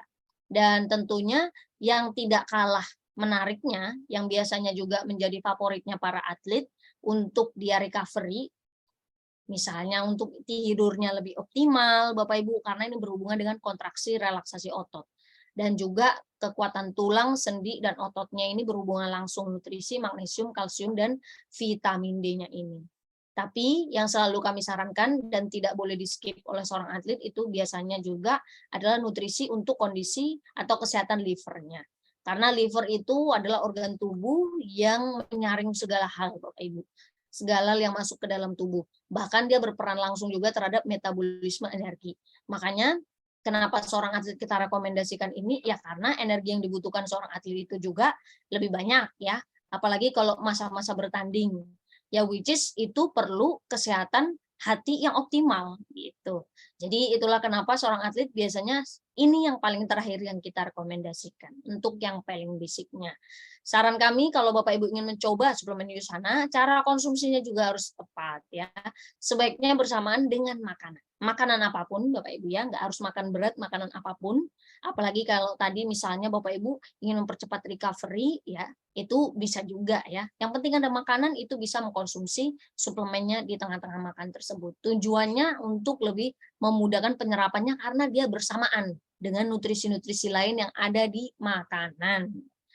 Dan kalau Bapak Ibu ingin tahu lebih lengkap, ingin tanya harganya, ingin pesannya seperti apa, Bapak Ibu langsung hubungi saja penyelenggara acara kita malam hari ini yang dalam 4 seri ini udah seri ketiga Bapak Ibu bisa langsung hubungi beliau ya. Beliau adalah salah satu penyelenggara acara kita malam hari ini ya, Bu Karmila Hadi Utomo. Oke, itu saja sharing saya untuk malam hari ini. Thank you banget untuk Bapak Ibu semua. Kita panggilkan kembali Ibu Rita dan kita masuk ke sesi tanya jawab. Oke, ini udah ada banyak pertanyaan nih Bu yang masuk. Yang pertama, Bu Rita, apakah konsumsi protein berlebihan pada atlet sebelum dan sesudah itu nggak apa-apa Bu? Gitu. Apa bisa apa bisa mencukupi kebutuhan vitamin dari obat-obatan? Oh, mungkin maksudnya suplemen kali ya. Oke, silakan Bu Rita. Ya, baik Bu, baik Mbak Erni, terima kasih. Nah, protein untuk atlet itu dibutuhkan lebih tinggi dari yang bukan atlet atau yang insan olahraga lebih tinggi dari yang bukan insan olahraga. Jadi misalnya saya yang tidak berolahraga rutin, saya cukup konsumsi protein itu 0,8 gram per kilogram berat badan normalnya saya. Jadi kalau berat badan normal saya 50 misalnya, 0,8 berarti saya harus makan protein 40 gram gitu ya. Ini hitungannya dulu. Nah, teman-teman yang sudah berlatih intens itu kalau berlatihnya endurance itu 1 gram per kilogram berat badan. Tapi kalau tenis itu kan permainan, kombinasi antara power dengan endurance. Maka kebutuhannya 1,2 gram per kilogram berat badan. Taruhlah teman-teman berat badan normalnya 60. Berarti 60 dikali 1,2. Berarti kan akan konsumsi lebih kurang 70 gram lebih. Nah, faktanya justru kita kekurangan protein. Coba teman-teman hitung. Taruhlah misalnya sarapan pagi bubur ayam aja. Bubur ayam itu proteinnya paling 7 gram aja dari ayamnya sama nasinya itu tadi. Kecuali teman-teman tambahkan lagi telur puyuh atau yang nyata bentuknya. Nah, itu 4 butir telur puyuh baru 7 gram itu proteinnya. Nah, terus jam 10 misalnya nyemil roti, itu cuma 4 gram proteinnya. Siang hari makan nasi 1 piring, lauknya 2 sayur. Nasi 1 piring cuma 4 gram. Lauk 2 masing-masing 7 gram 14. 14 tambah 4 18. Sayur cuma 1 gram, 19 gram protein. Jadi kalau kita totalkan itu rasanya tuh teman-teman pada resiko untuk kekurangan. Paling terpenuhi hanya 0,8 sampai 1. Makanya ketika seorang olahragawan ketika dia tambahkan suplementasi protein itu justru mendukung. Tetapi untuk lebih pastinya nih teman-teman, periksa komposisi tubuhnya. Di klinik saya ada, mungkin di sana juga ada. Dengan pemeriksaan komposisi tubuh keluar tuh berapa skeletal muscle mass-nya. Misalnya ada 23 kilogram. Nanti ketahuan tuh muscle kontrolnya harus berapa. Misalnya 6 gram. Kalau teman-teman punya muscle control lebih dari 4 gram, artinya harus di catch up lebih dari 4 gram, itu dari semua yang dimakan harus diberikan ekstra 22 sampai 28 gram. Nah, 22 sampai 28 gram per hari diberikan ekstra. Itu 22 sampai 28 itu kalau pakai putih telur setara dengan 6 putih telur. Kalau disetarakan dengan susu itu 3,5 gelas. Kalau disetarakan dengan whey protein itu 1 saji whey protein sudah 25 gram. Karena protein ini alat gerak utama yang akan mengisi otot. Jadi nggak boleh dia kurang. Kalau muscle control kita rendah, maksudnya harus ditingkatkan, itu akan berdampak pada performa yang jelek. Jadi teman-teman, rasanya kalau nggak pakai suplementasi, teman-teman lebih sangat mungkin kekurangan asupan protein. Karena faktanya pola makan kita condong ke karbo dan condong ke lemak, bukan condong ke protein. Nah, bagaimana kiranya kalau pakai suplementasi? Dikatakan akan berbahaya untuk ginjal ketika asupan protein itu di atas 2 gram per kilogram berat badan disertai dengan konsumsi gula yang berlebih. Kalau hanya protein aja 2 gram per kilogram berat badan, belum tentu bisa merusak ginjal. Ginjal itu lebih gampang rusak kalau konsentrat di aliran darahnya kental. Dan yang bikin kental protein tidak bikin kental darah. Yang bikin kental darah justru gula. Makanya penempatan gula itu nggak boleh dikonsumsi sesukanya. Untuk seorang insan olahraga, gula hanya diletakkan setelah dia berlatih di 30 menit pertama. Karena kalau 30 menit pertama tidak akan bisa bikin kental darah, dia akan langsung menjadi simpanan glikogen di otot. Nah, begitu kira-kira ya. Jadi nanti kalau pengen tahu lebih lanjut diperiksa komposisi tubuhnya, kita hitung-hitungkan nanti per kilogram berat badannya nanti dapatkan angka. Tapi jangan khawatir, protein yang banyak menurut teman-teman itu terbukti ternyata kita kebanyakan kekurangan justru, bukan kelebihan asupan protein. Demikian Mbak Erni. Oke, Oh, tadi satu baik. lagi yang suplementasi ya. Suplementasi Yes, tadi betul. pertanyaannya, ya. Jadi teman-teman untuk suplementasi itu memang diperlukan untuk beberapa kondisi. Tidak semua orang juga kita anjurkan. Pertama adalah orang yang asupannya tidak mencukupi. Misalnya contohnya saya kebutuhan vitamin C saya adalah 75 mg per hari. Itu setara dengan saya harus makan buah 2 porsi per hari dan sayur 3 porsi per hari. 1 porsi sayur itu 1 mangkok. Jadi 5 porsi saya makan buah dan sayur saya dapat 75 mg si vitamin C. Kalau saya tidak makan itu, hari pertama saya nggak makan itu aman. Tubuh saya bisa beradaptasi. Kalau itu sering-sering saya lakukan dalam seminggu terakumulasilah defisiensi vitamin C tadi. Dan itu akan merusak sel saya. Kalau kondisinya kayak gini, saya harus minum suplementasi. Jangan dibiarkan. Karena tubuh kalau kekurangannya terakumulasi dia merusak sel kita gitu. Itu butuh. Tapi kalau kita setiap hari selalu makanan kita tercukupi, sebenarnya suplementasi tidak perlu untuk orang yang dalam kondisi normal kayak saya.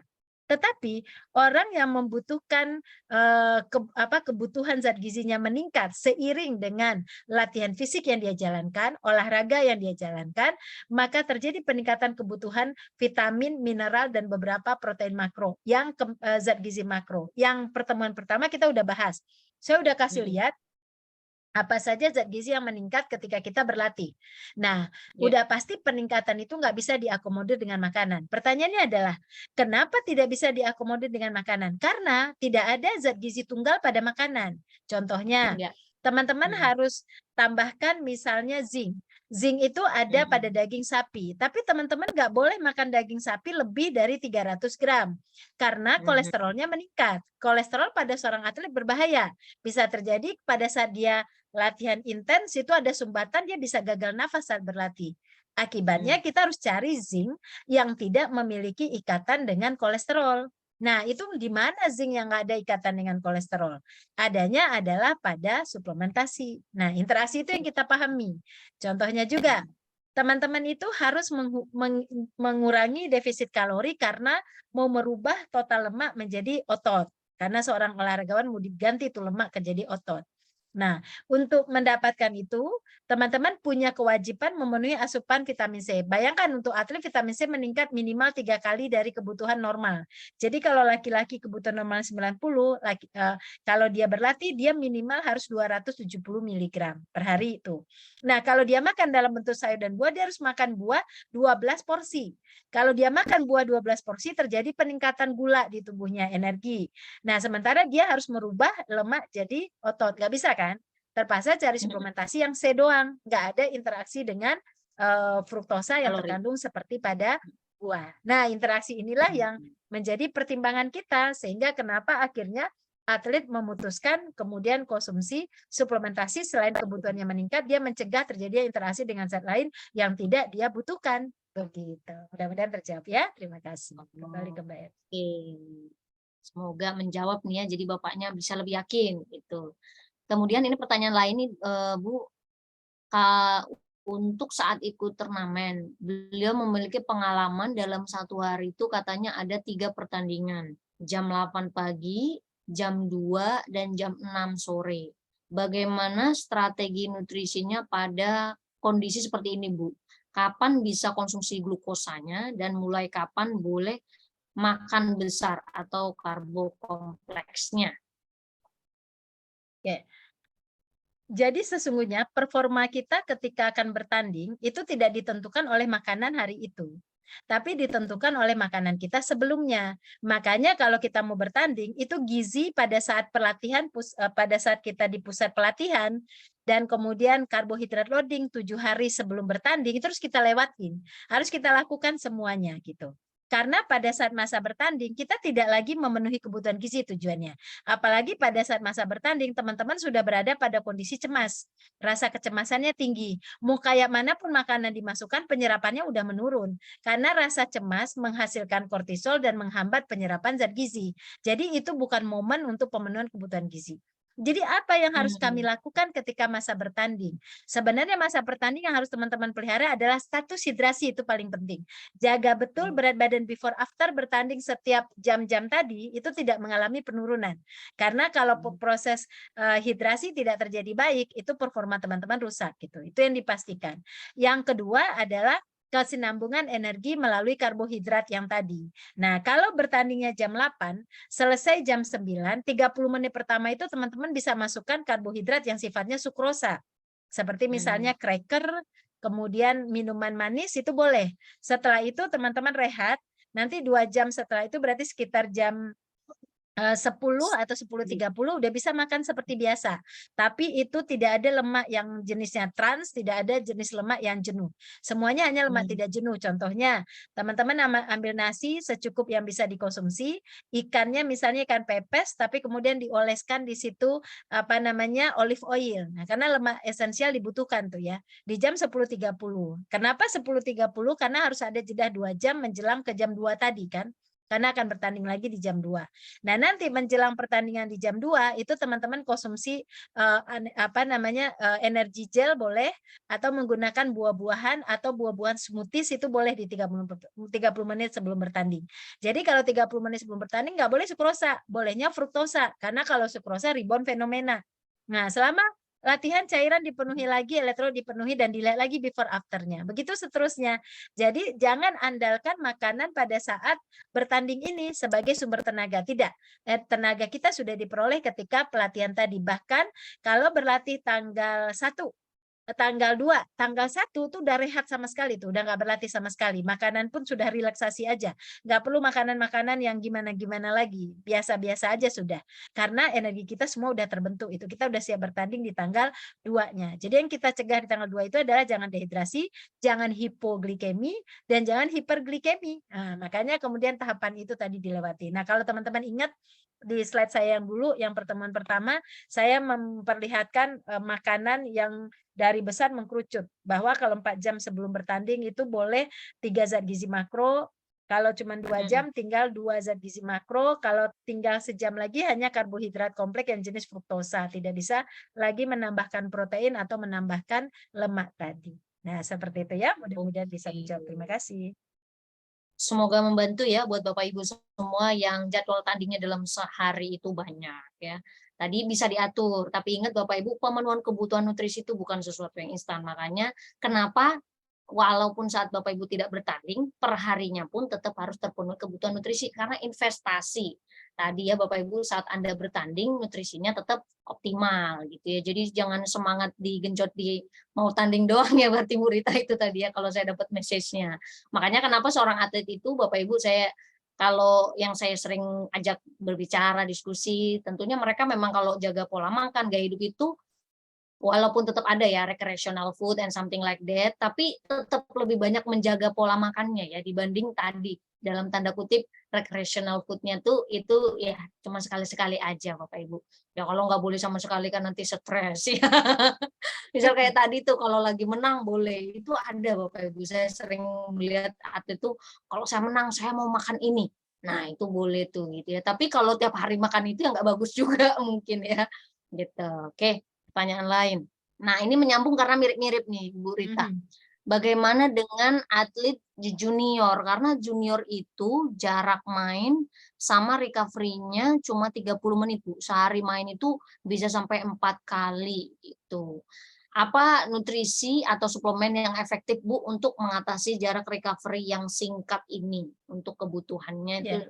apakah ada gitu nutrisi spesifik kandungannya gitu, Bu? Iya.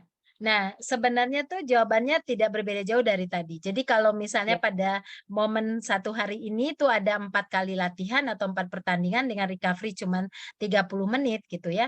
Itu sebenarnya kita tidak recovery mutlak di situ ya. Itu hanya masa mengembalikan simpanan tubuh untuk siap bertanding di 30 menit ke depan. Tadi kita sebut sebagai kondisi recovery itu. Yang kondisi recovery itu selesai lakukan intensitas tinggi atau bertanding, kita kan punya rehat beberapa waktu ya, seminggu, 2 minggu, itu recovery-nya harus dipelihara, karena waktu masuk momen ke berikutnya, nanti persiapan berikutnya, kita tidak mengalami kerusakan akibat latihan yang tadi di atas rata-rata karena setelah kompetisi kan. Nah, jadi kalau strateginya, lagi-lagi kalau junior, itu kan yang paling penting adalah junior itu maksudnya Mbak Erni berarti kan anak yang belum dewasa kan? Itu kan yang Yes, dimaksud betul. junior ya. Nah, ini yang perlu kita perhatikan adalah ada ekstra tambahan energi dan protein untuk masa pertumbuhannya itu tadi. Jadi ada penambahan energi 12% dari energi total dan otomatis protein akan naik karena protein kita ambil misalnya 15% dari energi total itu hitungannya. Tapi sederhananya begini. bahwa konsumsi makanan dia ketika hari hanya itu tadi, itu di 30 menit itu kita cuman lakukan adalah selesai dia bertanding sebelum masuk 30 menit berlakinya, rehidrasinya terjadi dan boleh ditambahkan karbohidrat yang mudah cerna, siapkan cracker-cracker yang banyak, kalau bisa cracker khusus, sekarang sudah ada protein bar, snack bar untuk atlet, ada energy drink, energy gel juga, itu boleh digunakan pada saat itu. Jadi setelah cairannya terpenuhi, selesai diganti, nah dia boleh disiapkan nanti apa dia makan cracker, apa makan energy gel, atau kemudian dia makan snack bar atau protein bar gitu itu boleh. Atau dia minum susu ya, minum susu yang lemaknya tidak ada, jadi non fat yang kita berikan. Jangan pakai yang full cream karena itu juga lemak jenuh. Nah, itu bisa diberikan di sela 30 tadi. Nah, dia tidak bisa padat karena hanya 30 menit. Kalau padat butuh 2 jam pencernaannya. Jadi nggak bisa padat dia. Jadi padatnya itu hanya padat berupa snack, tidak padat berupa makanan lengkap. Nah, mungkin setelah 4 kali dalam 1 hari itu 4 sesi, lalu sorenya dia istirahat sampai besok siangnya, disitulah recovery yang panjang. Nah, disitulah dia diatur bagaimana 30 menit pertama glikogen terbentuk, 2 jam terakhir itu cairan terbentuk, sisanya dia ditata lagi makanannya dengan syarat diet atlet. Syarat diet atlet itu adalah selalu lemak jenuh tidak terlihat. Jadi makanan olahan seperti sosis, kornet, dan itu udah nggak masuk. Kemudian makanan yang digoreng dengan minyak yang telah berubah warna nggak masuk begitu. Nah itu dipelihara makanan-makanan seperti itu dengan kemudian sayurnya dan karbohidratnya seperti itu sih. Jadi teknik pengolahan menjadi penting dan pemilihan bahan itu yang aman. Sebenarnya bahan yang aman itu adalah menggunakan ikan, ayam tanpa kulit, ya, kemudian telur, daging tanpa lemak, bagian panggul. Nah, itu adalah pilihan-pilihan protein yang baik. Tempe juga bisa kita masukkan. Begitu kira-kira. Terima kasih. Oke, baik Bu. Ini ada juga yang bertanya, manfaat jahe merah kalau dikonsumsi sesudah olahraga. Apakah Iya, ada korelasinya nih Bu? Apa ada benefitnya gitu? iya. Suka minum wedang Jadi jahe nih mungkin bapaknya. ya, jadi jahe itu adalah mengandung zat anti peradangan. Jadi jahe itu memang punya zat anti peradangan.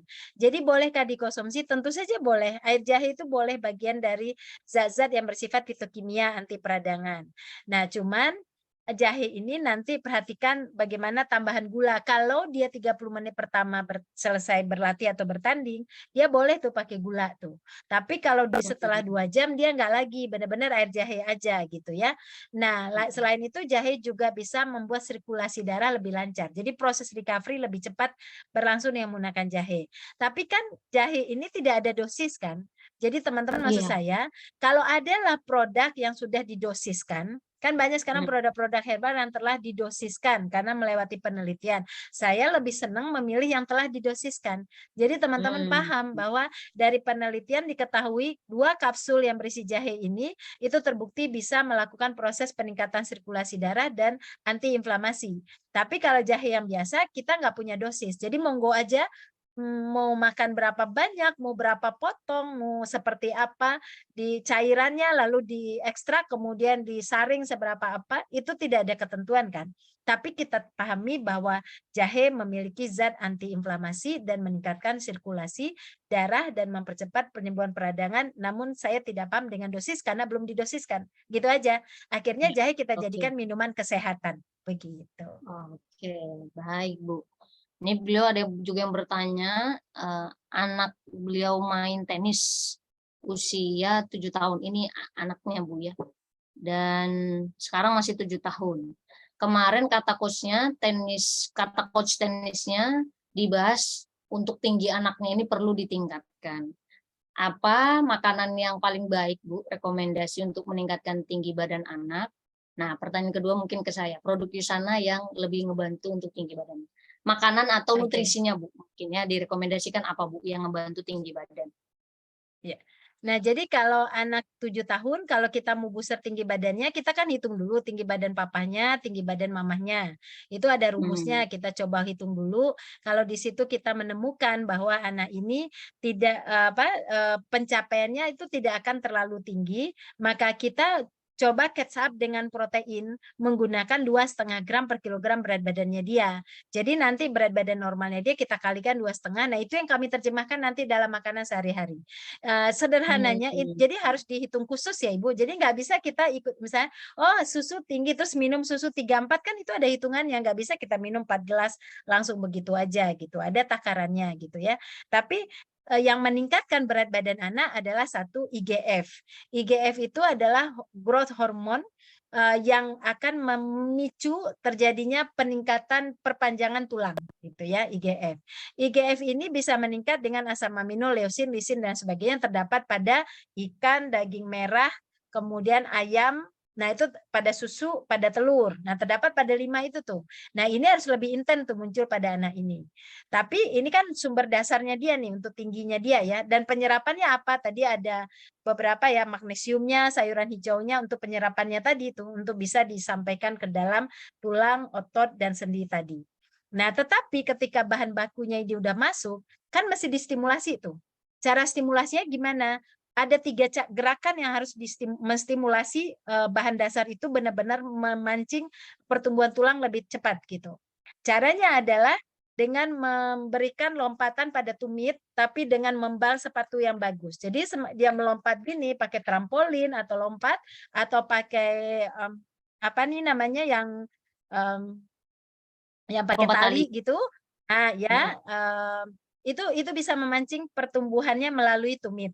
Nah, yang kedua itu melalui jangkauan. Jadi kalau dia begini, nah begini, melempar begini, ya kayak basket kan dia lempar tuh. Nah, itu juga memancing ini apa namanya pertumbuhan hormon pertumbuhan di area sini. Nah, kemudian kalau dia menarik ada tempat gelantungan kayak gini, terus dia kayak di pintu dia nak jalan gitu dengan tangannya. Itu juga memancing. Nah, 3 gerakan itu tuh harus menstimulasi dari protein dia tadi. Nah, protein ini kan nanti menyusun struktur tulangnya, tapi untuk perpanjangannya tuh kalsium. Nah, kalsium untuk anak 7 tahun minimal 800 mg harus masuk tuh. Tapi 800 mg nggak boleh sekaligus, Ibu. Jadi misalnya ada produk suplementasi isinya 1000 mg atau 800 nggak bisa. Dia harus diberikan itu per 250 maksimal 400. Jadi kalau misalnya ada dosisnya yang tinggi, kita bagi 2 tuh. Atau kita bagi 3 pemberian. Misalnya habis makan pagi, siang, malam. Karena dia baru bagus dicerna di 250 gitu ya. Nah, tapi sumber kalsium lain pada susu, yogurt, keju, tempe yang tidak dipanaskan itu tetap kita giatkan juga karena interaksinya berbeda gitu. Nah, kemudian yang ketiga yang merangsang pertumbuhannya adalah tidur pada jam 10.30 saat produksi usus besar kecil udah nggak berfungsi sampai jam 2 malam ini dia harus berada dalam situasi gelap. Kalau dia tidur di jam 10.30 sampai jam 2 malam itu dalam situasi terang dan bersuara, itu hormon pertumbuhannya nggak muncul. Nggak muncul. Dan kemudian kalau dia nggak tidur, nggak muncul. Jadi jangan sampai anak ini begadang ini di jam segini. Dia harus benar-benar tidur dalam di situ.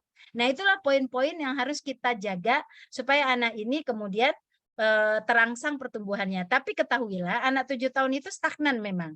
Jadi di situ terjadi perlambatan pertumbuhan, tetapi sesungguhnya tubuhnya sedang mempersiapkan diri untuk peak pubernya nanti, peak pertumbuhannya nanti. Kalau anak ibu perempuan 11 tahun itu puncaknya nanti, dia akan bisa dapatkan 11 cm per tahun. Kalau anak ibu laki-laki 13 puncaknya, dia bisa dapatkan 13 cm per tahun. Tapi persiapannya di masa stagnan ini. Jadi kalau saya pikir, kalau ibu merasa tinggi badannya nggak masih, malah sebaiknya dibawa ke nutrisionis. Harus kita hitungin satu-satu. Nanti kan ada hitungannya. Kalau dia melompat 100 kali, kita mau berikan berapa protein setelahnya. Kalau dia menjangkau atau mendorong berapa kali, berapa protein yang kita berikan. Itu ada hitungannya gitu. Jadi nggak bisa digeneralisasi. Kalau digeneralisasi, Ibu perhatikan aja kayak tadi. Proteinnya, kalsiumnya, jangkauan, lompatan, sama penahanan, penarikan, kemudian jam tidur 10.30 sampai jam 22 malam. Begitu ya, Bu ya? Oke. Oke.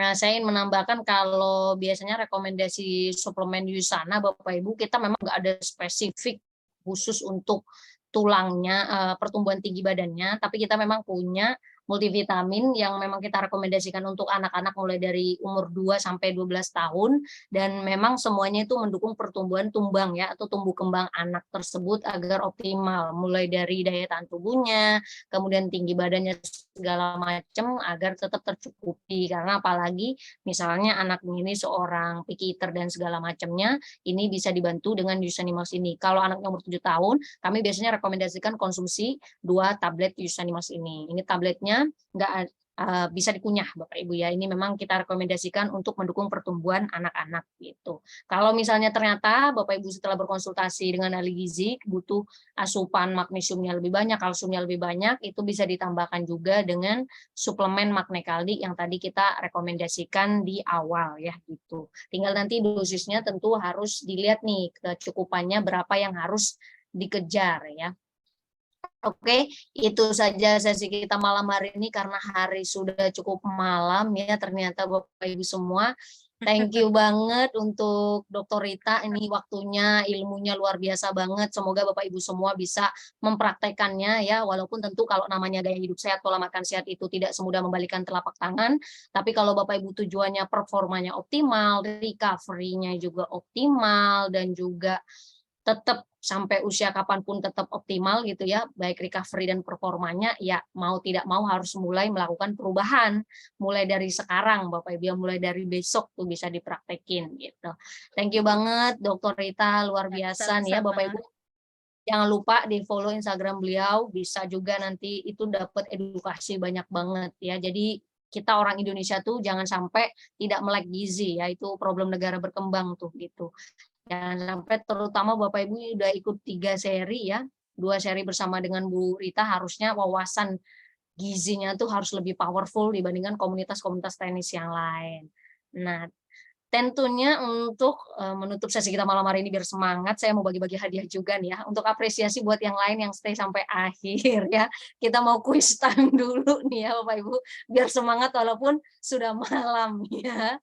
Kita pengen tes nih, Yusana Family, Bapak Ibu semuanya, ini fokus nggak nih tadi dengerin penjabaran dari Bu Rita ya. Bapak Ibu sudah siap belum nih ya pertanyaannya?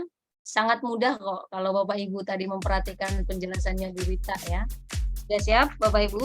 Disiapkan olahraga jaring ya, selama kalau tenis kan semua ya, terutama lawannya tuh kan power ya. Kalau ini minimal jaringnya harus lebih cepat ngetik nih, biar bisa menjawab pertanyaan dengan cepat dan tepat ya. Ini saya langsung pertanyaan pertama. Ya, ini siap nih. Berapa ya? Terlalu susah nggak tahu ini ya. Coba ya, saya lihat nih. Berapa kebutuhan kalori Bapak Ibu ya, yang maksudnya yang harus, bukan kalori, jumlah karbohidrat yang harus dipenuhi oleh seorang atlet ya selesai bertanding. Berapa rumusnya? Ada yang ingat Bapak Ibu? Berapa gram dikali kilogram berat badan? Coba. Wes. Ada lagi? Waduh. Oke. Ya. Jadi yang pertama menjawab, wah ini luar biasa ini ya Bapak atau Ibu Jacqueline ini. Seingat saya di sesi pertama juga nih beliau dapat ya. Ya 2 kali kilogram berat badan ya bisa juga, atau kemudian jawaban yang satunya juga itu kita ucapkan selamat kepada Ibu Nurul ya, 1 gram per kilogram berat badan ya. Kita ucapkan selamat kepada Bapak atau Ibu Jacqueline dan juga kepada Ibu Nurul Hidayah. Ini berarti luar biasa ini, mencatat berarti semuanya tadi. Kemudian pertanyaan lain Bapak Ibu, siap-siap ya, kita akan bagi 4 door prize malam hari ini. Sebutkan zat gizi yang dibutuhkan untuk perbaikan tulang. Sebutkan 2 aja, itu ada 3 untuk perbaikan tulang kita. Tadi kan ada tulang sendi, kemudian juga otot, yang perhatikan tadi apa saja. Yes, kita lihat. Oke, wah. Selamat kepada Bapak atau Ibu.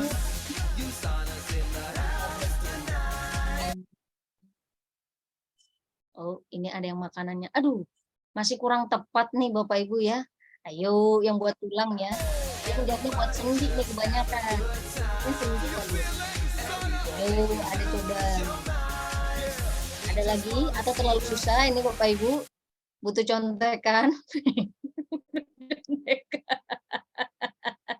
Ya. Oke, kita ganti pertanyaannya Bapak Ibu semua. Belum ada yang pas nih ya. Poin 1 sih pas nih ya. Tapi yang lain, kita berikan contoh pertanyaan lain ya karena kurang tepat. Ya udah yang lebih mudah deh ya. Sebutkan tujuan ya atau manfaat pengaturan makan untuk recovery. Itu ada beberapa poin tuh tadi. Bapak Ibu sebutkan satu saja. Slide paling pertama loh, dikasih bocoran dong ya. Ayo Bapak Ibu, paling pertama kenapa sih pengaturan makan, nutrisi saat recovery itu penting? Apa benefit yang Bapak Ibu bisa dapatkan? Ayo, saya kasih bocoran. Coba Bapak Ibu, kita tunggu jawabannya. Wes, luar biasa. Selamat untuk Bapak Adam ya, meningkatkan imunitas ya. Kemudian selamat juga kepada Bapak Ibnu Perdana ya untuk mengganti glikogen pada otot. Luar biasa, ini semua pada perhatian atau mungkin karena tadi udah dapat bocoran slide pertama ya, nggak apa-apa ya.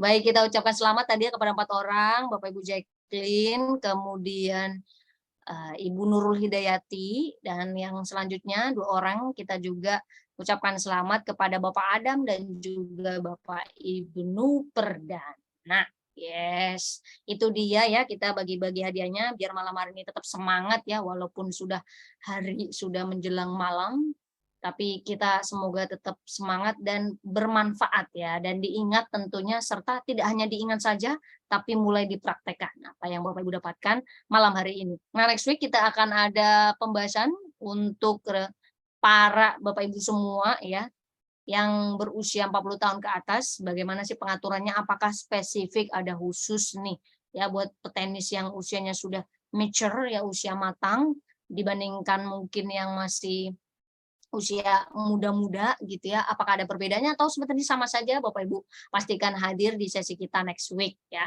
Kemudian pastinya nanti Bapak Ibu bisa juga lihat informasi ya, tinggal di-follow aja di Infinite Turnamen, Bapak Ibu bisa mendaftar.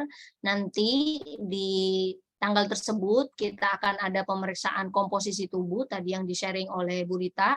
Nanti pemeriksaan komposisi tubuhnya di situ gratis. Bapak Ibu pastikan datang ya, terutama di tanggal 19 Agustus nanti ya. Kalau pengen tahu informasinya langsung daftar saja nih ke Infinite Turnamen, itu cara pendaftarannya ada di situ. Nah, nanti Bapak Ibu kunjungi booth Yusana. Di situ kita akan ada membawa alat InBody untuk mengecek komposisi tubuh Bapak Ibu, bagaimana nih proporsi ototnya ya kan, kemudian lemaknya.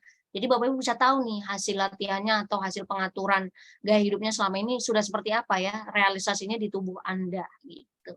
Oke, itu saja yang bisa saya sharing. Thank you once again untuk Bapak Ibu semua. Kalau ada yang ingin ditanyakan seputar Yusana, produk Yusana, suplemen atau yang lain-lainnya lebih detail, Bapak Ibu bisa menghubungi salah satu penyelenggara acara kita, Ibu Karmila Hadi Utomo.